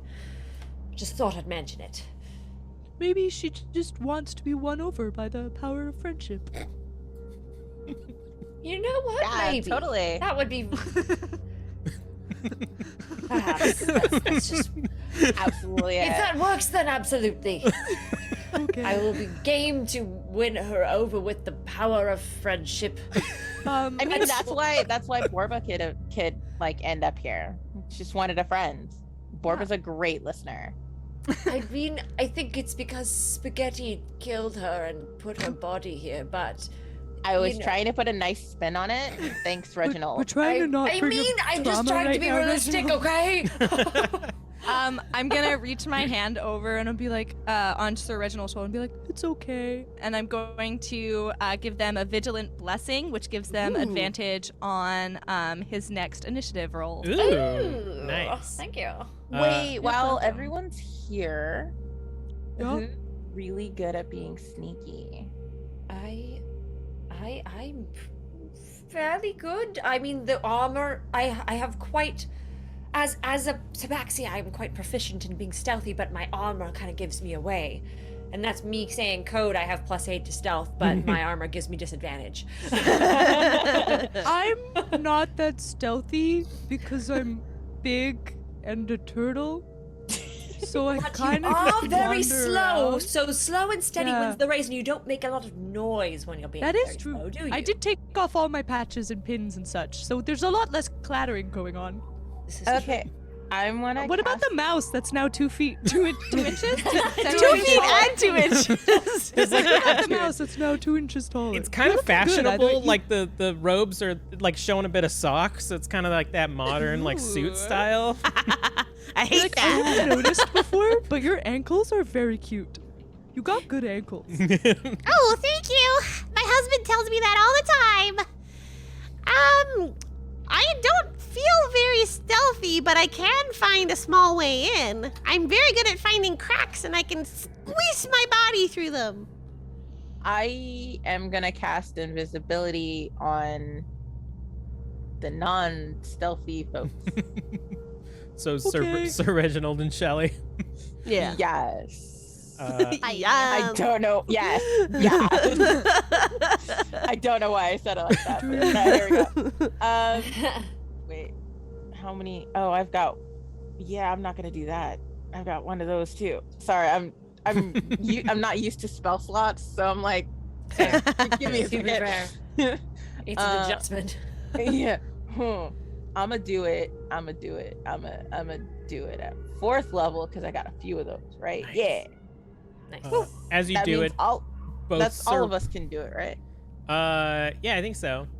Everyone gets a little bit moist quickly, and then the moisture turns them invisible. Because Okay. Paya's a Triton. Yeah, because you're a Triton. Oh, Yeah, right. That I makes was like, sense. what? Why Like, why am just I get wet? sweaty? Oh no. Yeah, you get a little Sorry about the sweaty. I moisture. was It's- like, turtles don't sweat. Shelly's just like, what the fuck is happening? So sorry about the moisture. I probably should have warned you, but Okay. Yeah. Hey that guys, would be where all did you go? sneaky. Hello? Reginald spends like a couple minutes grooming himself for a second. Just like, oh my goodness. Marco. Oh. Hello. Hello. Sorry. Okay. Are we just kind of gonna sneak in and see what's up? I would say that's the safest bet because I don't want to die. Nice. Yes. I also think would like to not die. if we are able to revive Borba before getting into combat, perhaps we will have a better chance of living because she has a lot of muscles. Yeah, my girl. So as you sort of sneak away, Black as you turn Elwood. invisible, the little creatures sort of like freak out a little bit, and as they see your footsteps in the sand leading away, they just kind of go and then just kind of like leave back into the rest of the Wild trials. Oh, thank God. I thought they were going to follow us. As you approach this massive temple, like stone, almost like sandstone pillars, carved with all of these like depictions of heroes in various forms of action and adventure. The temple itself is like dark, but sort of that like dark interior with the sun kind of coming through cracks. I'm gonna need all of you to roll stealth with advantage, which if you have disadvantage is just flat. A straight roll, baby. Oof, I needed that advantage. Ooh. Oh, okay, with not too bad. advantage, I got a nat 20. Damn. Yes. Just the Dirty slowest 20 turtle. over here. Yeah. Sneaky sneak. So we got a nat 20, a dirty 20, I got a 10. 10. I got a 19. All right, that's overall incredibly good as a party. As we're sneaking, Biscuit's just whispering, and then another time I had to fight a phoenix, and so that was another thing that made me the greatest wizard in the world. Biscuit, I understand. Please.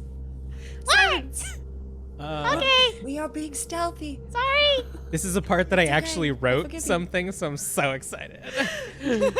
As you enter, the temple has massive ceilings, 100 feet at their highest, but they've eroded over time. You see a place where the stone has given way, where massive roots have sort of like invaded at the base. Parts of the stone have crumbled to the floor or at precarious angles. Through some of these cracks, you can see the sun shaft sneaking in.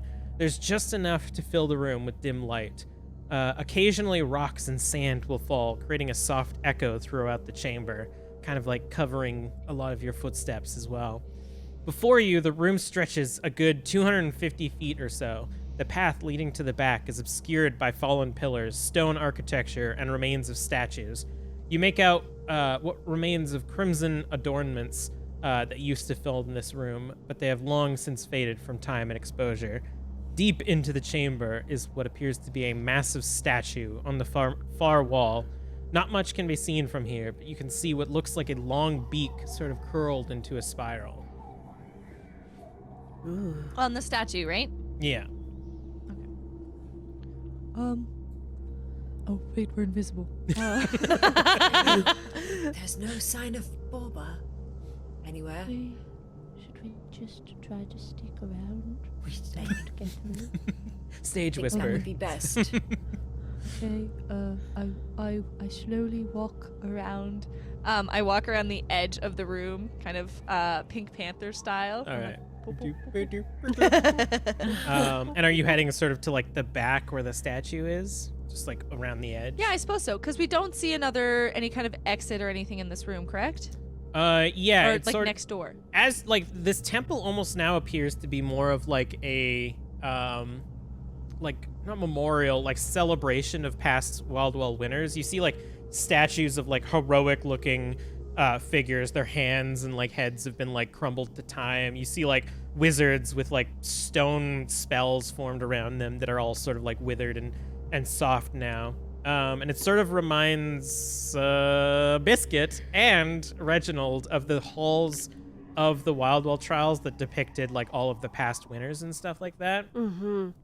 Right. Shelly and anyone else heading sort of more to the back. This is my last section that I wrote again. As you approach, you notice the rest of the statue. Its face is a massive bird head with a long curled beak. It wears what appears to be a crown. It frames its entire head, extravagantly carved with designs. Its body is that of a feminine humanoid, with the torso carved to resemble leather armor and hanging cloth. Its sickly-looking arms stretch out way back into the chamber, its hands flanking you, its palms resting on two half pillars, sort of halfway down the center of the room, back into the chambers. Massive bracelets and bangles hang loose from its wrists, and you can see just like it's adorned with jewelry and gold, massive to scale. And its body emerges from a deep hole on the back wall that at one point probably contained water. The statue is sort of like looking down.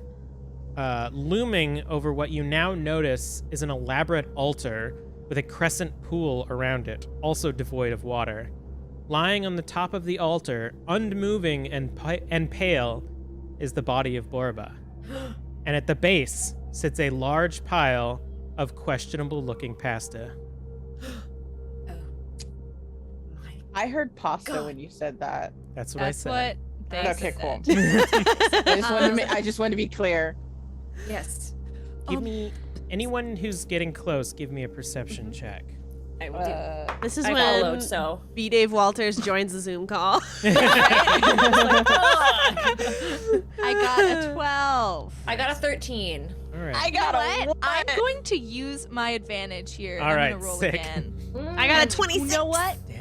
I got a 12 again. Oh no! I got a 12. So Reginald, you are struck with the vision of Borba and are sort of like transfixed on it. Shelly, this massive imposing statue that's almost like flanking all sides around you now, is terrifying. Paya, your heart goes aflutter seeing the body of your girlfriend. And Biscuit, you notice that the pile of pasta looks like it's sort of gained like a little layer of mold. It's probably been here for a little bit, and it is unmoving and just terrifying. But this statue, with its head sort of like tilted down, has one eye made entirely of gold looking directly down at Borba, and there's this faint shimmer of golden light, sort of like a cone facing over her body at this point. But the statue is entirely unmoving. It looks like there may be a trap. Something, look! And I pointed out to everybody. The eye is looking down. You can see the cone of light on Borba alone. We must be careful. We're still invisible, right? Yeah. I was gonna say, if I go down and revive her, will it notice because I'm invisible? It'll notice when she gets up. Fair enough. But I mean, if we do it and run, I mean, who's to say how fast it'll catch us? I mean, I don't know if Borba would run. That's the problem. I mean, she was dead, so probably not. Yeah, I feel like she's gonna be pretty pissed when she wakes up. I'm gonna do it anyway. Paya's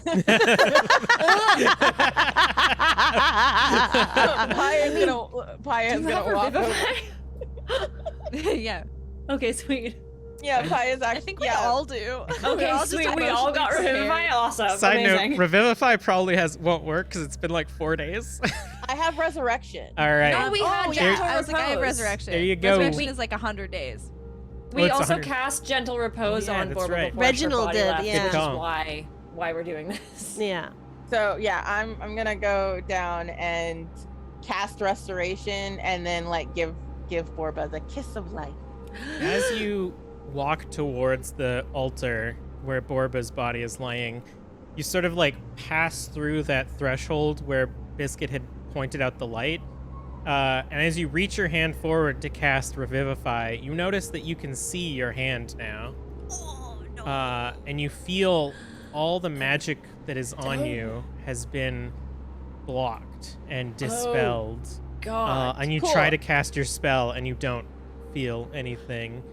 And you hear sort of booming through the chambers now this like dominating voice that says, "Well, more visitors. It has been some time since I have had people in my temple, and within the week I have had 2. Who is it that I may be addressing?" Hi, I'm Kaya. This is my girlfriend, Borba, and I would like her to not be dead. So if it is cool with you, I'm just gonna slip and slide her out of this light because it seems to be messing with my vibe right now. And yeah, just bring her back. Cool? Her girlfriend. Well, Yeah. Wait, did she has- not mention me? No, she was quite dead when she arrived. Right. But she was presented as an offering by her very own blood, which, as far as I know, is stronger than a girlfriend. Oh, you're one of those. Okay. Hey, Kelly. Yeah. I would like to cast Dispel Magic on this aura at 7th level. Ooh. Oh my god. Let me just check. Let me Google this. That's really slick. While our DM is searching for things on the internet, let me tell you what we're here for. Today, we are part of Streaming for Survivors. We are raising money for survivors of sexualized violence at WAVA Rape Crisis Center, which is located in British Columbia, but it serves survivors across the globe through its worldwide 24/7 crisis and information line.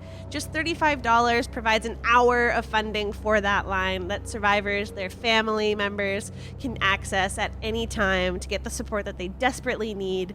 And no donation is too small. If you don't have any funds to donate, just sharing the word, spreading the word, using the link that we have in the chat on your social media to get other folks in your community to be engaged is so helpful. We're all trying to do some good here and reach $650, which will be a full support group for survivors at WAVA. As you reach out, Shelly, give me a flat wisdom roll. A flat wisdom roll. Okay. Not a saving throw or anything. It's just a Nope. wisdom roll. Just roll a Okay. d20 and add your wisdom modifier. Wow. All right. That's a 7. That's a 12. A 12? That's a 12.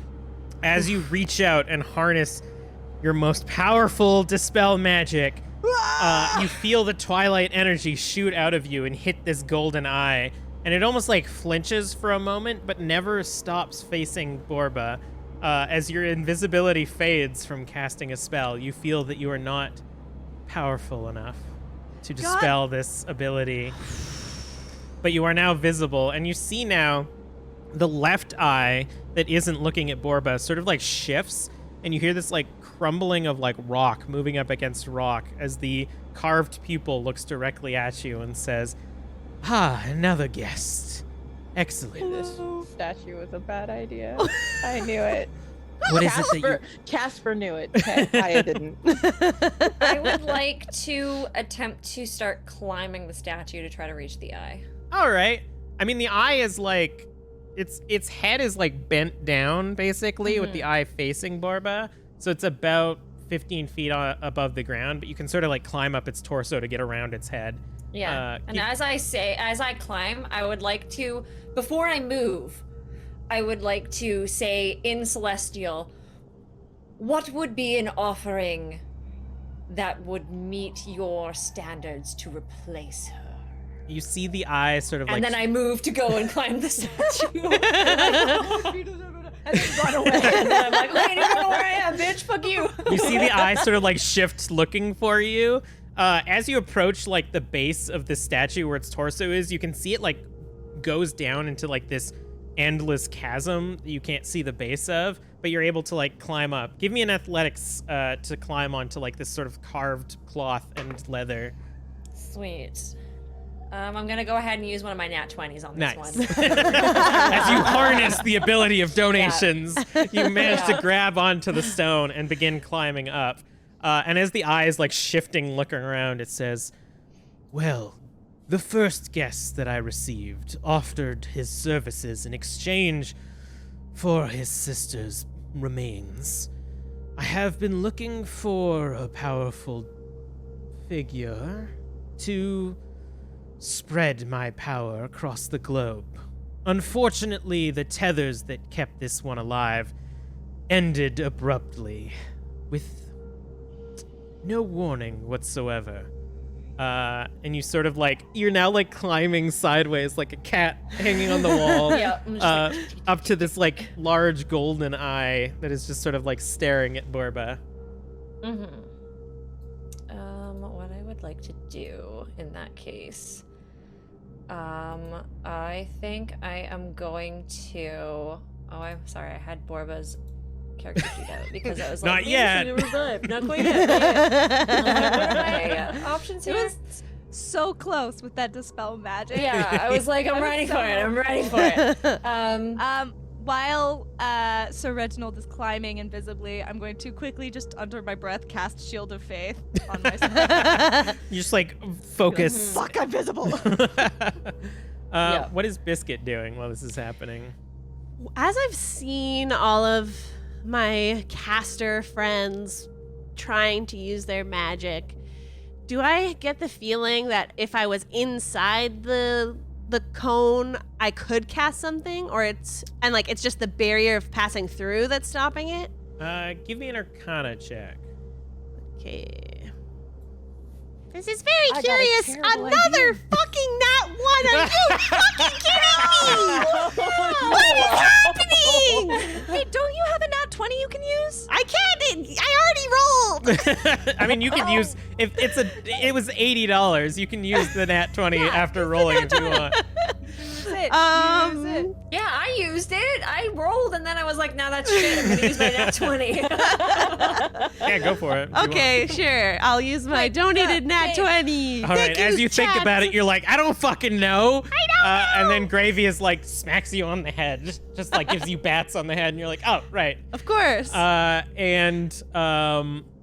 anything you get the idea that anything that this eye is looking at essentially is an annulled magical field. So any magic that is standing within the cone of this eye not only is dispelled but also cannot function. Well, there goes I'm that gonna dumb plan. cast. Oh, I'm not gonna be invisible anymore. Can I look and find a crack in the wall to like shove my body in? Yeah, this place is just littered with little cracks. There's all those pillars too. Yeah, but this is a cool ability, so I run to Yeah, the that's wall, like shove my body inside this like inch-wide crack. As you do, you see like within the crack just like these wide yellow eyes, and it as these desert mice. Those kangaroo mice. Oh yeah, that jump. Oh yeah. They just look at you and they're like, "Get out! This is ours." I ignore them. You know. And I cast message while I'm in here to Borba or to Reginald. Yes. Perhaps covering the eye with something of physical matter might help. Non-magical. For those who care, it's called the Jerboba, the Jabberble? jumping mouse. Wait, Ooh. Jerboba. and your invisibility drops as you cast message. Yeah. But you hear this in your head, Paya. No, I cast that to Reginald. Reginald, sorry. Right. I think I have a shield that I have on my back that I might be able to use. Because the one that I had on me was the bumper, which won't work anymore because fucking Hecna's dead. But, Dang it. but the other shield that I have in my inventory was just like chilling on my back, I think. So. technically. Are you gonna do anything? I think I'm gonna try to put the shield in front of the eye. I'm just gonna like hold it, like with my one arm. I'm gonna try to hold on with one arm and just like shove the shield in front of the eye, so I don't fucking fall. All right, give me a athletics check again to hold on with one hand while All right. putting your shield in front of the eye. You can Don't fail me now. You got this. Except we can't see. 22. Damn. I was like, another nat 20. So as you do, you manage to angle the shield in such a way that there's still some of the cone shooting out like around it, but you make almost like a shadow over Borba's body. But it notices, and you feel its body begin to like shift as it sort of like puts a lot of its weight on the pillars that its hands are resting on as they start to crumble. And they say, "You will not take the donation that has been given to me." And it starts to move. As the shadow happens, can I dimension door Borba and me out like near the freaking thing? Just get the heck. It's like, 100%. my body. You quickly grab Borba and dimension door. Where are you going? I'm 500 feet away. No, I'll stay Just, in like, the room. Fuck all of us. It's fine. You can go to I'll like the stay in- entrance of the temple. It was about 100 feet away. Yeah, I'll go to the entrance You and teleport. like hide behind a pillar or something. 'Cause I Yeah, you don't- can find wherever. You just kind of like put Borba up against a pillar as you Yeah. teleport away. Dead body. And this creature begins to move and is hostile. And I'm gonna need all of you to roll initiative. Let's go! I have advantage because of a thing, right? Yeah. Yeah, you do. But side note, I got in at 20. Yay! I rolled the So same good on on both me. of my rolls, so that's cool. Wait, do I have advantage on initiative because of a thing, or is that not a thing? Uh, No. Okay. I gave Sir Reginald with my vigilant blessing. I don't know if you have any feature. No, but I do have advantage because someone donated to me. Because that'll be better than what I just got. Hell yeah. Yeah. Yay! 14. Thank you. I It was got better than that 8. I got a 7. Do With I my have any 16, advantages? that Did I was get anyone? really Is good. anyone donating to You me? there was a wild magic surge that was given to Yeah, you. I did that Yeah. one. That's it. All right, so I think your mom went to bed. Yeah, that's fair. So Shelly got nat 20. Reggie got a 22. Yeah. Pie got a 14, and Biscuit got a 12. That's right. Yeah, Oh, classic fighting music. heck yeah. Yeah. Nothing but fan service here. All right, so as this creature begins to like crumble the pillars that it was holding on to, and its body begins to shift, Shelly, you are first to act. Again, somehow the turtle outreacting all of you. Everyone. Every I was distracted time. with the heavy dead body of my girlfriend. That's Fair. honestly fair. Be fair. be fair. You know what? Ooh, wait, no, I can't do that because that's concentration, and I already got my AC, and I'm not gonna fuck that up.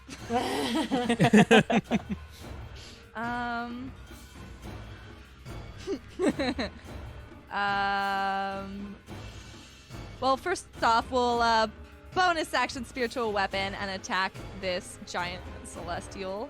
Nice. Does a 16 hit? Uh, This giant stone creature? The spinning turtle kind of like starts to bumper off of its head like a pinball, just kind of like hitting off the sides, and does not seem to be doing any damage. The dream. And we'll use my other channel divinity and we'll shoot up that Twilight Sanctuary. Nice. So So Stay around me. I got this, guys. Reggie, Biscuit, and Shelly are covered in this twilight energy. As they are given temporary HP and aren't frightenable. aren't frightenable or charmable. Hell yeah. And that is 17 temp HP. Nice. While you're in the aura. Or no, I think it's just like from here on. It's you get it when you're in the aura. You can leave the aura and still have it, but you can also come back and get another one. Twilight clerics are busted, and I love them so much. Is that the end of your turn? Yeah, that'll be the yeah, because I said I got closer. I'll say I'm like, I don't know. I'll just be there. It's fine. I'll All just right. stay. I'll quiver in my boots. It's fine. The statue of Obris is going to use her legendary action to try to crush Reginald off of her own head. Dude, I'm invisible. How do you know where I am? I don't know. You just see a shield.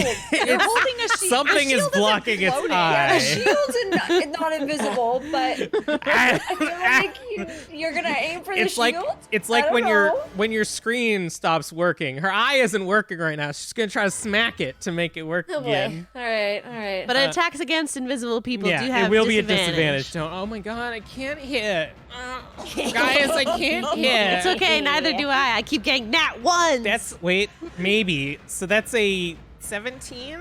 No, bitch. no. My armor class is 21. Just kind of like slowly, like as the arm is moving, you see like the dangling golden bracelets, just massive, and dust and stuff is falling off of her arm, and she just starts hitting the side of her head, trying to hit you, and you does not find purchase. Reggie, it is your turn now. Sweet. So what I'm gonna do, since I've seen that Borba is no longer in the area of issue, I'm gonna go ahead and put that shitty ass shield on my back. And I'm gonna grab my Morning Star, and I'm gonna go ahead and take a swing at the eyeball. Nice. Cause fuck it. Go ahead and And roll the hit. I'm gonna go ahead and use a spell slot to do Divine Smite on there. Nice. You don't have to decide until you hit. Yeah. Yeah? Oh, I don't have to decide? Oh, because if it's shitty, then it doesn't matter? Yeah. If you don't hit, like, you Then I don't don't use have the... to. You like hit, and then you're like, you know what? Well, know it's what? a 20. Fuck There's you. a 23 to hit. So does that Yeah, hit? that'll hit. Okay. So, in that case, how much do I get for Divine Smite? I think it's 2d8 extra radiant damage. Yes, Ooh. it is. Cool. So Spicy. that is a d6 to hit, like the damage regularly is 1d6 plus, I think, 5? Yes, it is. So that's 8 regular ass piercing damage.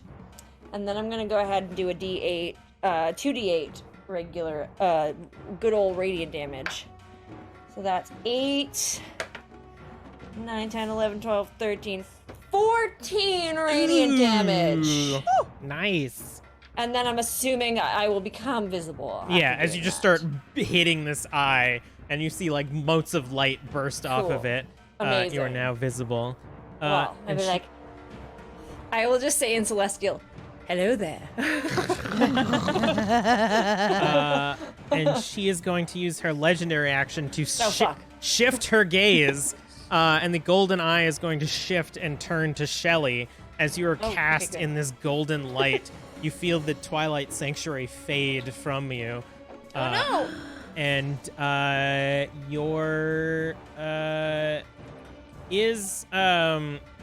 your divine weapon concentration?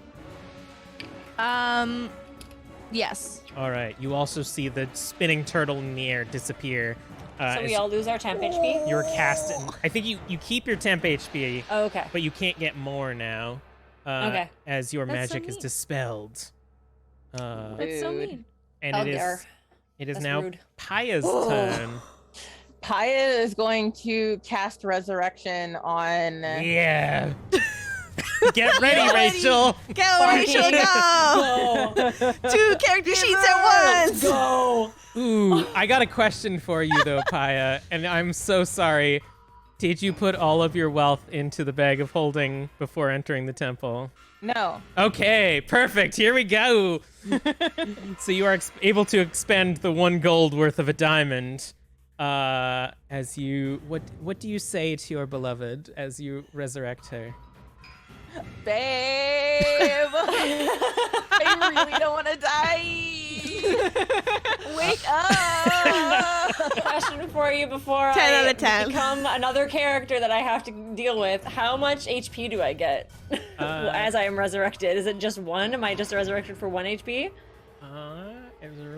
Casting a spell. The spell closes any wounds, restores any missing body parts.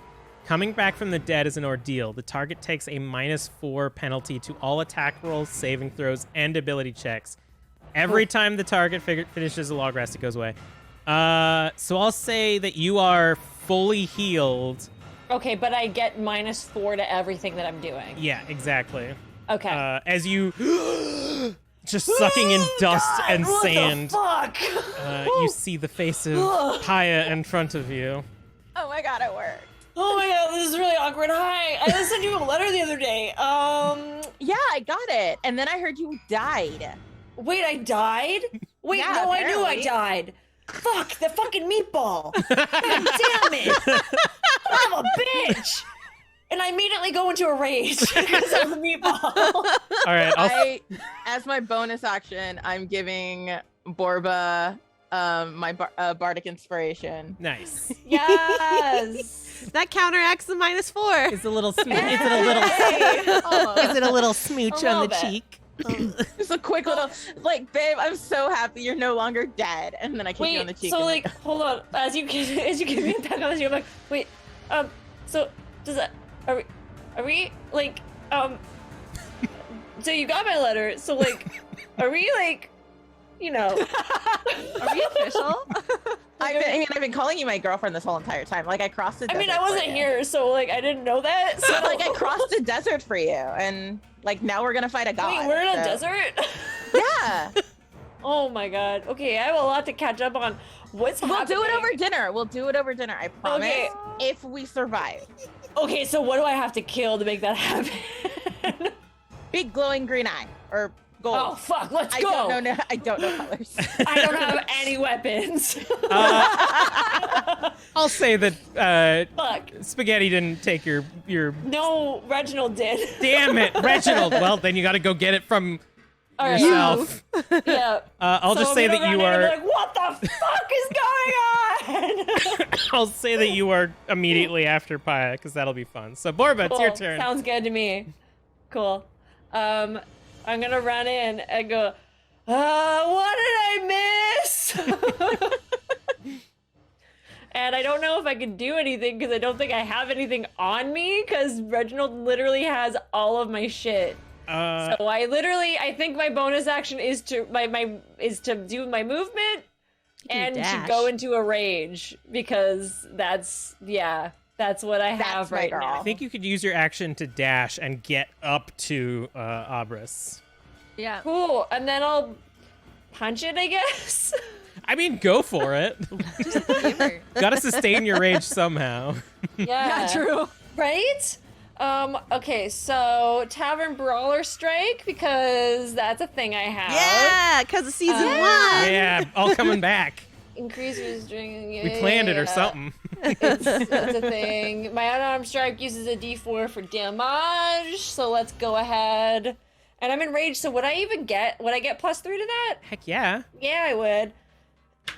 So that's Plus a 3 minus 4. 4. 4, 5, 6, 7, 8, 9, 10, 11, 12. Jesus. 12, 11, 10, 9, 8. Minus 4. Cool. Wait, so how beans. much damage did you do? 8. 8 damage. 8 bludgeoning damage. Just like anime style, just slow motion punch, like uppercuts this thing right in the beak, and it's like action lines as you punch it. A bit of the stone crunches off of it and falls to the ground.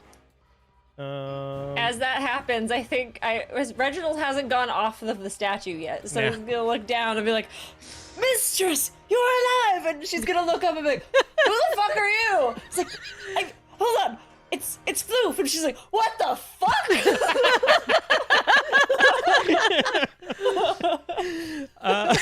Biscuit, it's your turn. You can see all of this through your little crack.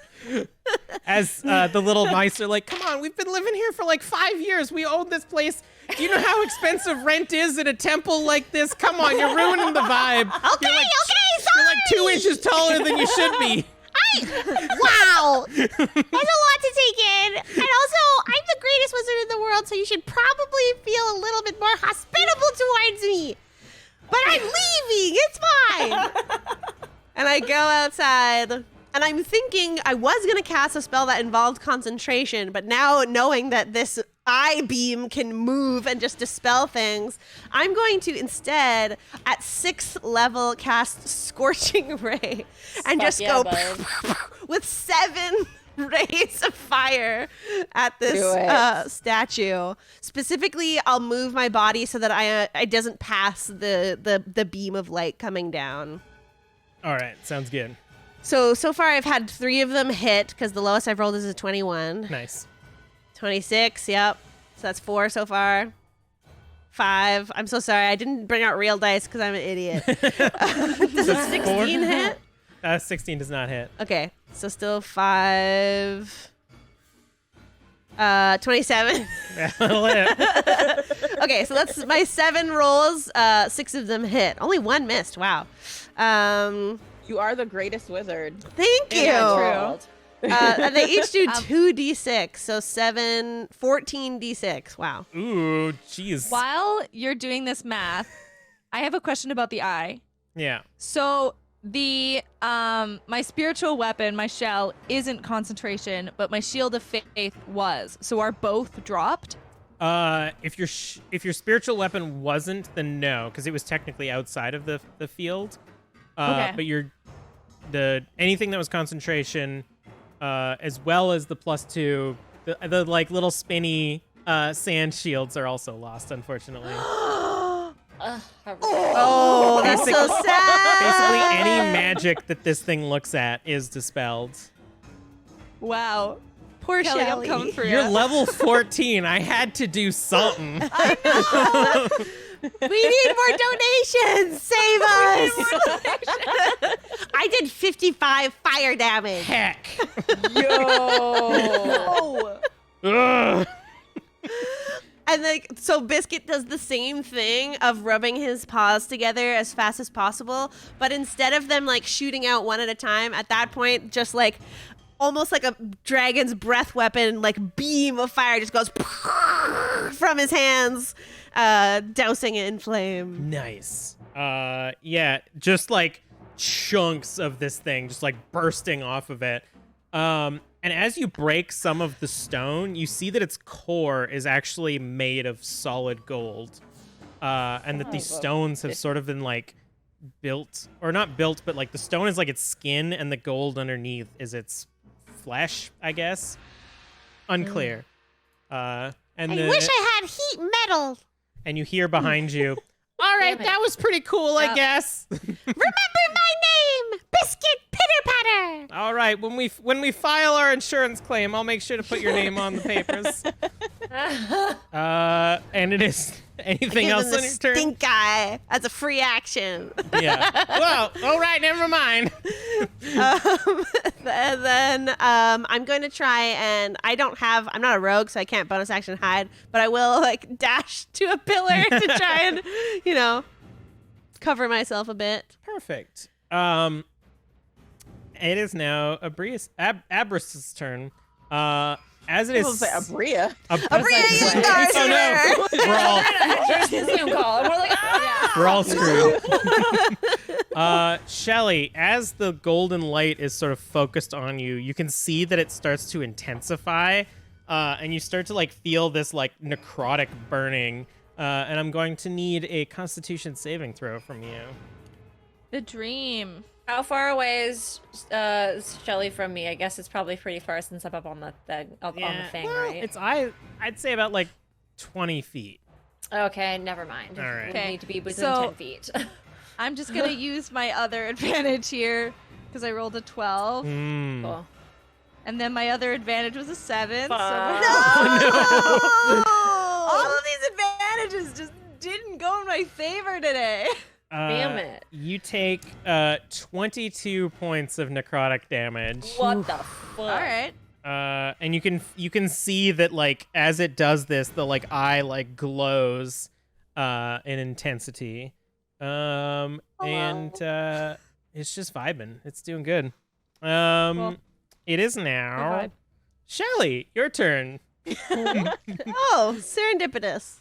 Okay. Well, first up, we're gonna just smash it with the shell since that survived. Smash it with the hammer. 14 to hit. That does not hit, just kind of like bouncing. Yeah.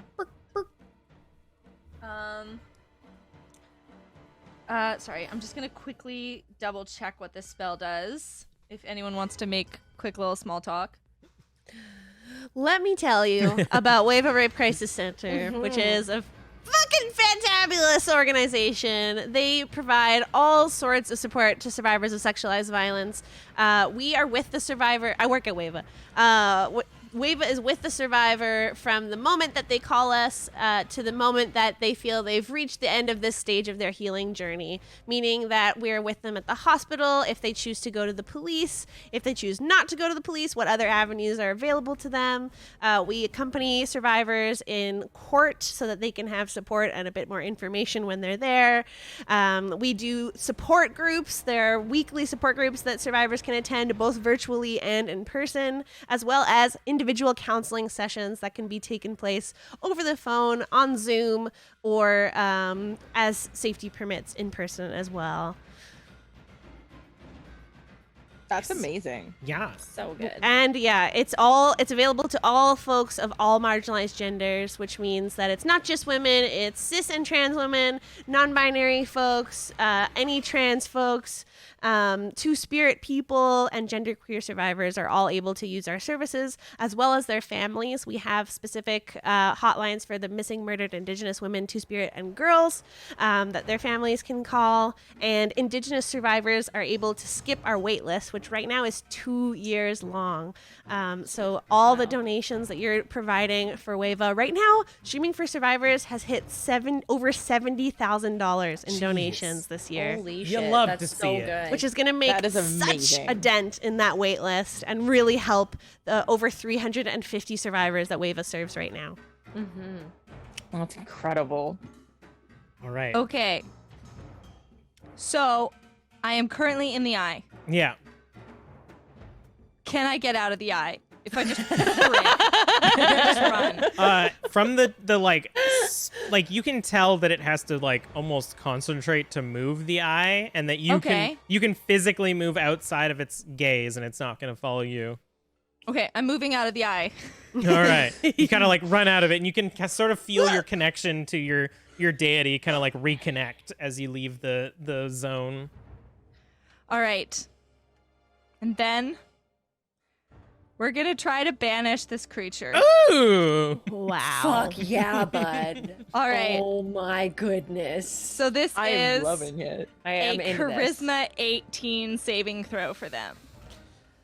Fingers My palms are crossed. so sweaty.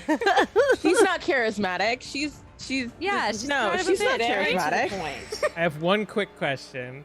Yes. Shar, do I have any advantages or nat 20s remaining? At this moment, I'm so sorry you do not. All right. You could donate $60 to give yourself an Here we go. No. Or if chat wants to choose violence, I mean. I'm saving I'm saving 100 to make you roll. Help or- survivors and also help the DM. Huh? Don't. This would be so cool, but like All I right. respect anybody. All right. And also, like, I respect not doing it too because I want to win. So. Okay. So I will tell you, it gets a plus 11 to its charisma saving Holy throws. shit! So it what has the to fuck? roll an 8 or lower. All right. Wait, no. A 9, a 7 or lower. All right. Yes. I'm 7 or lower. gonna press this button. Oh, it didn't work. Oh. What is it? Oh no, that's a good What thing. is it? That's a good thing. Oh no. What they is probably it? they probably got a nat 20 or some really high. Shelly, as you step out of, it's just like just the sweetest older lady walking through the mall, just kind of chugging her way out of the light. You kind of like turn around, focus your twilight energy, and you see as this like burst of twilight comes out of you, surrounds this creature and sort of like leaves shadows in this like pale blue vision, and then slowly creeps on her, and you can see her like reaching forward at you, and her arm gets sucked into the shadows as the other arm reaches forward and gets sucked into the shadows, and this like golden eye is like trying to shift, but the light is now being dimmed by this blue light, and the gold just sort of like fades as her head gets sucked into the shadows as well, as you banish this creature because she rolled a 6 on her D20. Yes! Wow! And then Reginald just floats down because kinda he's like- wearing he's wearing the ring of feather falling that Borba just kinda like, had. So it's just like Shelly is just standing there, eyes open, hands on temple, staring into the middle distance, being like, okay, guys, this is only gonna last a minute. We have to fucking go.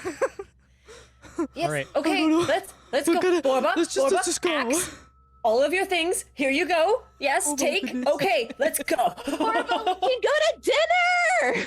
Okay, I would really like to know what the fuck just happened, but let's leave.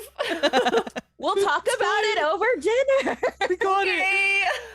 I'm gonna need the 4 of you to RP for a little bit while I donate $100 so that y'all have to pull a deck from the deck of many things. Oh fuck. All right. Iconic. Okay.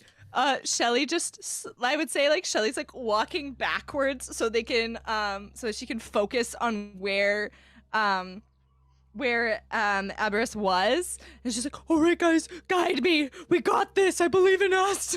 I want to cast Mage Hand and be like, just slowly like be the guide for Shelly and be like, you're Yes. cool. I've got you. It's totally fine. You're doing you. great, sweetie. Okay. I feel like during all of this, Reginald and Borba are just like talking, and like so Reginald's like, so remember when I was a cat? So I'm not actually a cat. I've been this whole time, but I was cursed by Heckna. Would you believe it or not? And then Borba's like, what the fuck is really? Heck, okay, good that we killed Heckna, I guess. It's like, yes, so yeah, after that happened and you died, I was really upset about it, and then the curse was broken, so now I'm here, and now you're back, so that's cool. It's like, yeah, it's super cool. I'm really confused. This is really hard. Borba, let me tell you, you have some of the best friends I've ever had the pleasure of knowing. This group Apparently. went through hell and back to get here and save you. Oh, that reminds me, guys. I don't have you guys' signs on my, you guys didn't sign my shell. I'm like, just sign it right here. And I take I'm one sorry, hand off I and haven't I even met you yet. I'm Borba. it's fine. It's okay. Just go. I'll be walking slowly backwards. Just focus, Shelly, sweetie, baby. Just focus. Focus. Okay. We're almost out of this, We're good. Borba I don't know signs why the she- shell like very like it's like the chicken scratch, like you can't even tell that it says Borba. And I'm thinking Borba's also mentioned like, wow, I can't believe Steve and Wilmer didn't even come to try to save me. I'm not even salty at all. Honestly, I gave them the opportunity and they literally told me they had other things they needed to do. Wow. Wow. Not gonna lie, I did ask that. that. It's almost as though one of these people has to run an entire fucking country. Wilmer clearly has his priorities straight. Wildwell is very busy. I mean, I respect it, but also I'm gonna remember it if they ever need anything from me. So Fair. Very fair. How are our donations currently? Whoa! What do you know, everybody? Something unexpected. is there $100? Oh, God! Kelly Wright, comment, I will end you. $100, giving a draw from the deck of many things to Shelly. Oh boy. Oh boy. So I will let you do it. I'm going to send you this link, Sarah, because this is the best option for drawing from the deck of many things that I could find. And you just you let me know what you get. I'm crossing my fingers that it's not anything that's terrible. All Because right. there's lots of good stuff in there, but You there's sure also about lots this? of terrible shit. I go. Listen. You can do it. No. You do it. I trust you. Let me know what you get. I will give Kelly you. wants to not have The blood guilt on your If hands. this is something listen, CPK on listen. his My finger. money What can. My money is either benevolent or whatever the opposite of benevolent is. I don't know. Also, we just funded a we go. whole, everyone with your donations funded a whole support group for survivors. Yes. That is amazing. so good. Out of spite, I gave taxi service. All right. I'm scared. Shelly is backing up, focusing on the creature, and then a card drops in front of her eyes. Just from the air. From the air, it just magically Just like the descends. deck of many things is just up in the fucking heavens. Just Yeah, like, just here you hanging. go. Just Just like, hey, have one. And the card is the Rogue, Jack of Spades. When this card is drawn, one of the character's NPC friends, preferably a cohort, is totally alienated and forever after hostile. If the character has no cohorts, the enmity of some powerful personage or community or religious order can be substituted. The hatred is secret until the time is ripe for it to be revealed with devastating effect. as you are all talking and sort of like celebrating and figuring out a way to get out of here, and you all see from the heavens this card flutter down in front of Shelly. Something comes over you, Biscuit. You fucking hate Shelly. You despise Shelly to your very core, and every inch of your body desires, to your discretion at any point within your existence, to destroy Shelly and everything she represents. But What you the don't fuck? feel immediately compelled to do anything. You just know that she has now risked the ire of Biscuit Pitter-Patter, the greatest your- wizard in the world. She's just your arch nemesis. Oh no. I stopped you from doing the spell that you had been waiting the entire turn in order to do. Shelly, you just got a card from the heavens. Seems cool. It's a nice card, Yeah, well it's embroidered. fine. Got a little bit of gold filigree Okay. on the I edge. feel like everybody sees it. Borba and Reginald go over and look at the card. Borba's like, "Whoa, this looks cool. Hey, Hey, babe, it's a like, what robe. is it? Hey, maybe Steve's got some super cool power up or something now. I don't know. I mean, it's we really should good go this back to didn't. them. It's good this didn't fall during the battle because it's like gold. We So then kind of they have might important things to deal with right now. Why are we talking about a card? Okay, we can go. I mean, yeah, let's go. God! Friend fist bump. Not everything is about you, Shelly. Okay, it's fine. And then she just kind of like awkwardly wipes her hand on her chin. It's cool. Yeah, let's go, guys. It'd be fun. Yeah, totally. Hey, Paya, so this is Borba, by the way, not Reginald, as you can totally tell. As I'm not I doing can a British absolutely accent. tell. I can absolutely Yeah, so, tell. and I think Borba just like kind of goes to I don't know if you're at the front or the back of the group at this point, but I think they kind of like isolate and like chat about like the letter and what that meant. They're just kind of like doing their own thing now. I'm like like when Borba comes over, like the mage hand kind of wavers, like whoops. Concentration. Yeah, lost it for a second. Shelly, you got this, right? I can. Yeah, I mean, I just need like, Biscuit or someone else to help me back up through this thing so I can keep concentrating. Reginald is You totally. guys got it. Reginald is pushing you along, just like it's Okay. okay. I have you. We can go forward. I'm just like I pushing feel on very your back. supported right now. I will absolutely make sure you do not get lost. If you have to concentrate on making sure that creature does not follow us. Thank Yes, you. very good. Biscuit Yes. takes a sincere moment debating on tripping Shelly, but decides not to, and will bide his time. Does Biscuit wait at least 1 minute to bide his time? Yes. Yeah. All right. So, Shelly, as you're like sort of distracted by everything that's going on, and you can feel in the back of your mind the call of this celestial trapped in its original plane. The minute passes, and the voice fades from the back of your mind, as it is now. Okay, guys, run! Okay, let's go. Oh fuck! Oh my goodness! Reginald hands Borba an axe. Yeah. And as you sort of leave the temple, you see like several of these little creatures now.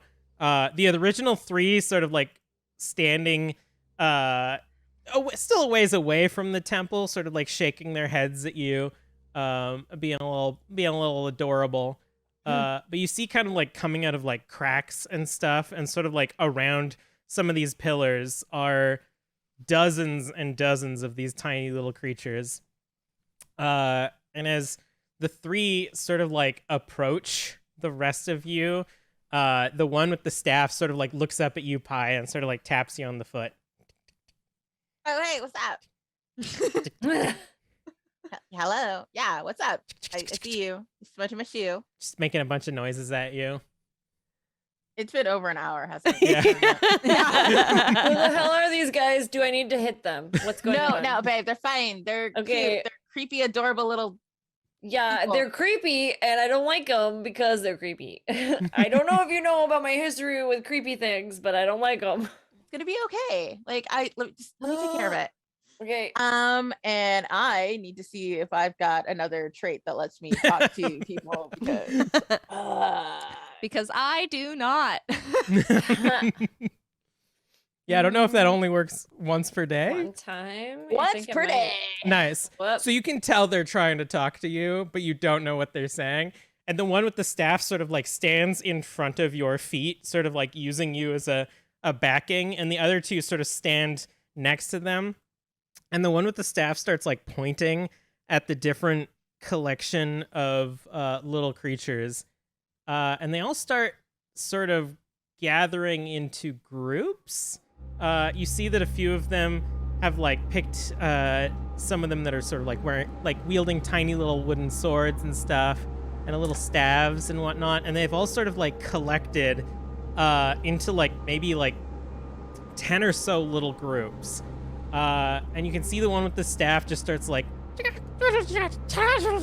the others like do little claps, and starts drawing like little patterns on the ground.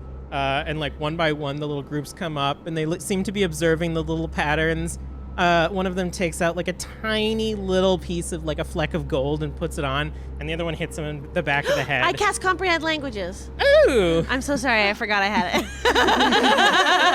Because I'm sitting there staring at him like, yeah, babe, I have no idea what the fuck is going on. What the fuck is he saying? Uh, I don't understand.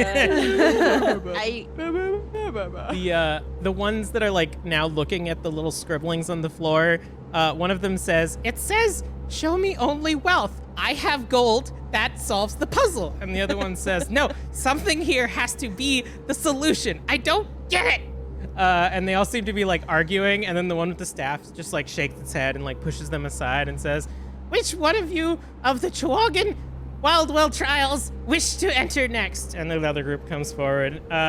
You get the impression that they are now recreating whatever occurred here 200 years ago, now that it is safe, because Abras has been sent back to whatever realm she originated from.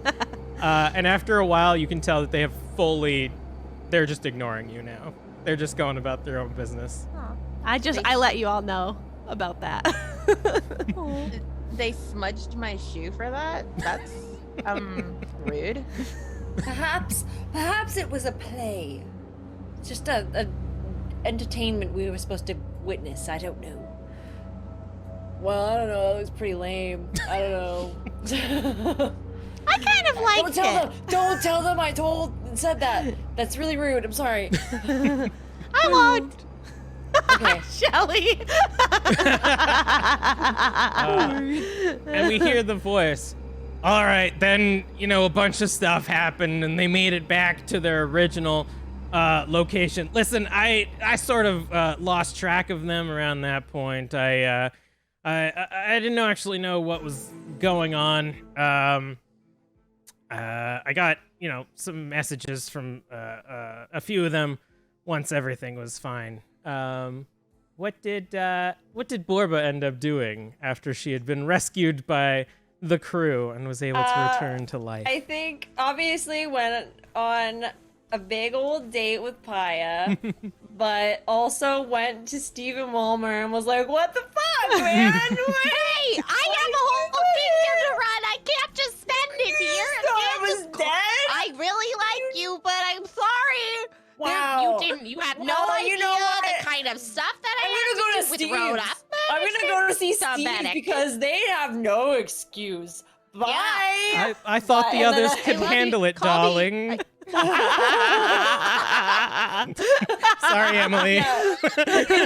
I think after Borba goes to each of them in person, they send a letter being like, "Yo, what the fuck? I get what you have your reasons, but also why didn't you come to save me? I really trusted you.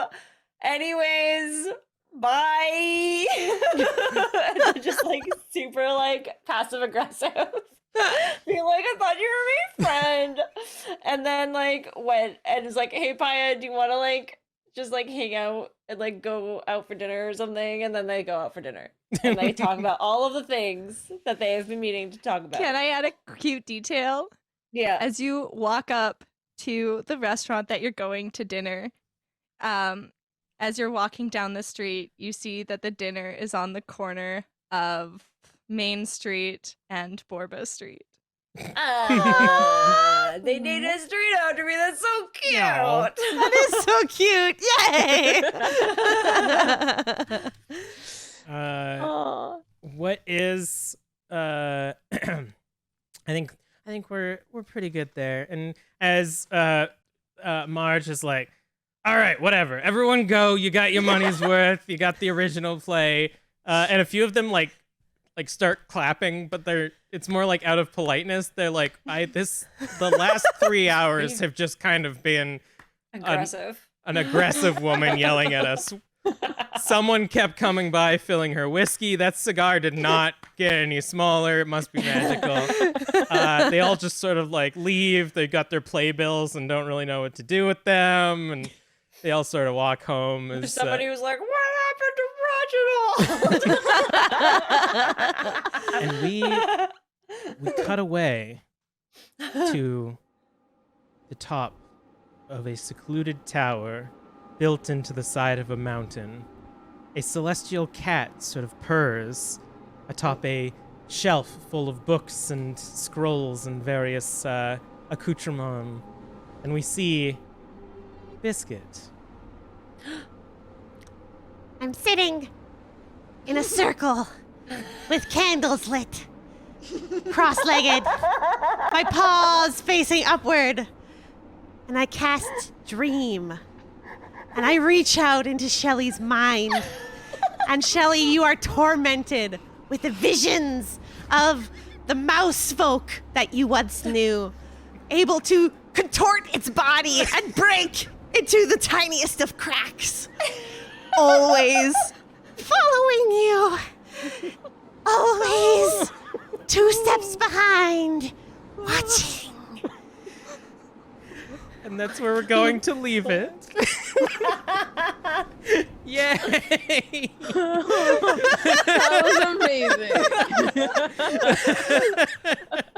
I will get you.